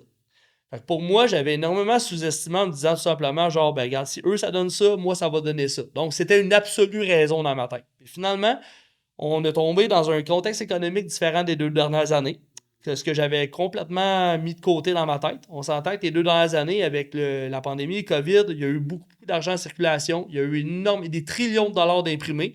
Donc, ce que ça veut dire, c'est qu'il y a eu des PCU, PCRE, tout ça. L'économie, somme toute, elle a souffert beaucoup, mais elle a bien été aussi en termes de roulement d'argent. Tu sais, les gens y ont reçu beaucoup. Bon. Tout ça, ça a fait que les années 2020, 2021, 2022, une partie, ont été quand même, sur certains types d'affaires, ont été bonnes. Et moi, dans mon domaine, ça a été des très bonnes années pour les propriétaires de shake bar. Ça a été des années qui ont vraiment bien été. Des shake bars qui ont explosé, qui ont fait des chiffres records plus que des Tim Hortons. Ça faisait 20 ans qu'il est ouvert. C'est fou. C'est fou, là. Juste pour donner un chiffre, là, sans nommer la place. C'est comme si le monde y retrouvait l'importance de la santé à cause de la pandémie. Puis, c'est ça. Puis, le concept, en plus, permettait au shake bar d'être ouvert parce qu'on était des comptoirs pour emporter. Donc, ça pouvait être ouvert pendant que tous les restaurants étaient fermés. Oui, mais c'est ça. Enfin, vous étiez comme les seuls ouverts, si on peut exactement. dire. Donc, ça l'a explosé. Fait qu'il y a des gens qui ont vraiment... Puis ils se sont lancés au même moment que, mettons, comme moi, mais qu'en l'espace de 6 mois, ils ont explosé leur business sans faire des efforts surhumains, sans faire du marketing de fou, sans rien. Donc, moi, avec toutes ces données-là que j'avais, ben moi, j'ai pensé que les choses iraient vraiment, vraiment facilement. Puis finalement, je réalise que, ouais, OK, ça va être un peu plus dur que prévu. Le contexte économique a changé. Les gens, ils perdent leur emploi en ce moment. Tout le monde se fait couper à gauche et à droite des heures. Globalement, la dernière année est différente des 2 dernières. Et aussi, ben, globalement, j'avais beaucoup sous-estimé le nombre d'efforts que j'avais à faire. Moi, je pensais rouvrir ça, tout est seté, C'est fou on parce met des que employés, ça va bien aller. ta casquette Tanix, là, ça veut dire que même si t'étais Tanix, t'avais sous-estimé. Le pire, c'est que même en ayant eu cette mentalité-là, de penser que ça allait être 10 fois plus dur réellement que... Dans le sens que Tenix, pour ceux qui ne connaissent pas, c'est faire toujours 10 fois plus d'action que ce qu'on pense que ça va prendre. C'est ça. Que ça va être probablement 10 fois plus dur que ce que tu envisages. Mais malgré ça, malgré le porter sur ma tête, malgré ça, j'avais encore sous-estimé. Fait qu'imagine, pour les gens genre qui, mettons, de base, là, qui connaissent peut-être pas le concept de Grant Cardone, TEDx, tout ça, comment, à quel point que tu peux sous-estimer ce qui va réellement se passer quand tu vas te lancer en affaires. Fait que c'est pour ça que ça revient avec toute la belle discussion qu'on vient d'avoir. C'est préparez-vous à être tough, comme ça va l'être. Ouais. Puis c'est sûr que tu as toujours une histoire à succès qui va venir me faire mentir sur tout ce que je viens de dire. Tu vas toujours connaître quelqu'un que lui, ça a maudit que ça a bien été. C'est ça, comme les réseaux sociaux. Tu sais, c'est la morale un peu, c'est que tu n'as pas le contrôle. Pas le contrôle, c'est ça. Tu sais, les réseaux sociaux, mettons, on en a parlé souvent. Tu as une belle fille qui monte ses fesses, 1 million d'abonnés. Une belle fille qui monte ses fesses, 300 abonnés. Mais qu'est-ce qui s'est passé? Mais t'as pas le contrôle, tu sais. Fait que, tu sais, comme moi, dans mon industrie, la vidéo, si tu regardes les graphiques de croissance, ben c'est 3000% par année, c'est ça la pente. Fait que moi, la vidéo, j'ai plus de demandes que ce que je suis capable de fournir. Fait que si on se reparle dans 2 ans puis je fais 2 millions par année, ben c'est pas moi le génie, là. C'est ça le marché. Moi, j'ai pas le contrôle de ça, tu sais. Ouais, c'est ça. J'ai été bon pareil, tu sais. Mais comme toi, c'est pas que ton bas santé n'est pas bon, c'est que là, dans le contexte économique, il y a des facteurs que tu ne contrôles pas, que ça n'a pas été aussi bien que tu penses. Ça n'a pas été aussi facile et rapide, la croissance, que ce que j'avais imaginé. Fait que la morale, déjà, mais on peut dire l'erreur à pas refaire, c'est en une phrase, c'est de pas faire des prédictions. Ça serait juste peut-être de comme, exemple, tu penses X, mettons qu'on dit que X représente le niveau de difficulté que tu imagines que ça va être. Multiplie-le par 10. Puis si tu veux être sûr, x2. Puis c'est à peu près ça la réalité qui risque de se passer. C'est ça. Et si tu es chanceux, puis tu fais partie des gens qui sont peut-être un petit peu plus chanceux pour plein de facteurs dans leur journey entrepreneuriale, ben ça sera pas le cas. Puis tant mieux. Ben, tu vas être agréablement surpris. Tant mieux, tu vas juste être agréablement surpris. Ben, j'ai une bonne nouvelle pour vous autres. Vous ne savez pas, mais vous avez les ressources pour faire face à ça. Ouais. Parce que quand ça t'arrive, c'est là que tu découvres des forces que tu as que tu ne savais pas que tu avais. Oui, absolument. Fait que, puis, pour revenir au début du podcast, qu'est-ce que je disais, tu sais, 99% de toutes les réponses à des questions que vous pouvez vous poser dans la vie, c'est dans votre iPhone, dans votre poche. Fait que exact. Ouais. C'est vrai, tu sais, comme pour faire un lien sur ce qu'on disait au début, tu sais, que oui, c'est rough, mais on en a des outils par contre. On est dans une société où ce qui a réussi en affaires, il y a tellement de compétition dans beaucoup de domaines que c'est pas facile de faire sa place. Par contre, on est dans la société où il n'y a jamais eu autant de possibilités et de ressources. C'est fou, là. Ça. Fait que utilisez les outils. Au minimum, utilisez ce que vous savez. Puis par l'outil qui est le téléphone, ben, vous pouvez poser des questions. T'sais. Vous pouvez m'écrire à nous. Si vous voulez ouvrir un bar santé, vous pouvez écrire à Francis. Absolument. Il va vous aider. En plus, vous avez même ChatGPT qui peut même vous aider. C'est ça, en plus. Fait que c'est où qu'on peut te retrouver sur les réseaux sociaux? Ouais, donc de mon côté, Énergétique Nutrition, Facebook, Énergétique Nutrition sur Instagram. On a un compte TikTok, pas très actif, mais bon, on est quand même présent, là, pareil. Mais on est plus présent, mettons, sur Instagram, Facebook. C'est notre plateforme. Puis le bar, ça, c'est où? Puis le bar, 3734 Grande Allée. C'est du bon. Parfait, ça. Fait que merci, Francis, d'avoir participé au podcast. Fait que sur ça, on se revoit à un prochain épisode. N'oubliez pas de faire un 5 étoiles sur les réseaux sociaux, de faire la petite clochette là, sur YouTube pour rien manquer. Fait que sur ça, ben, je vous dis à bientôt.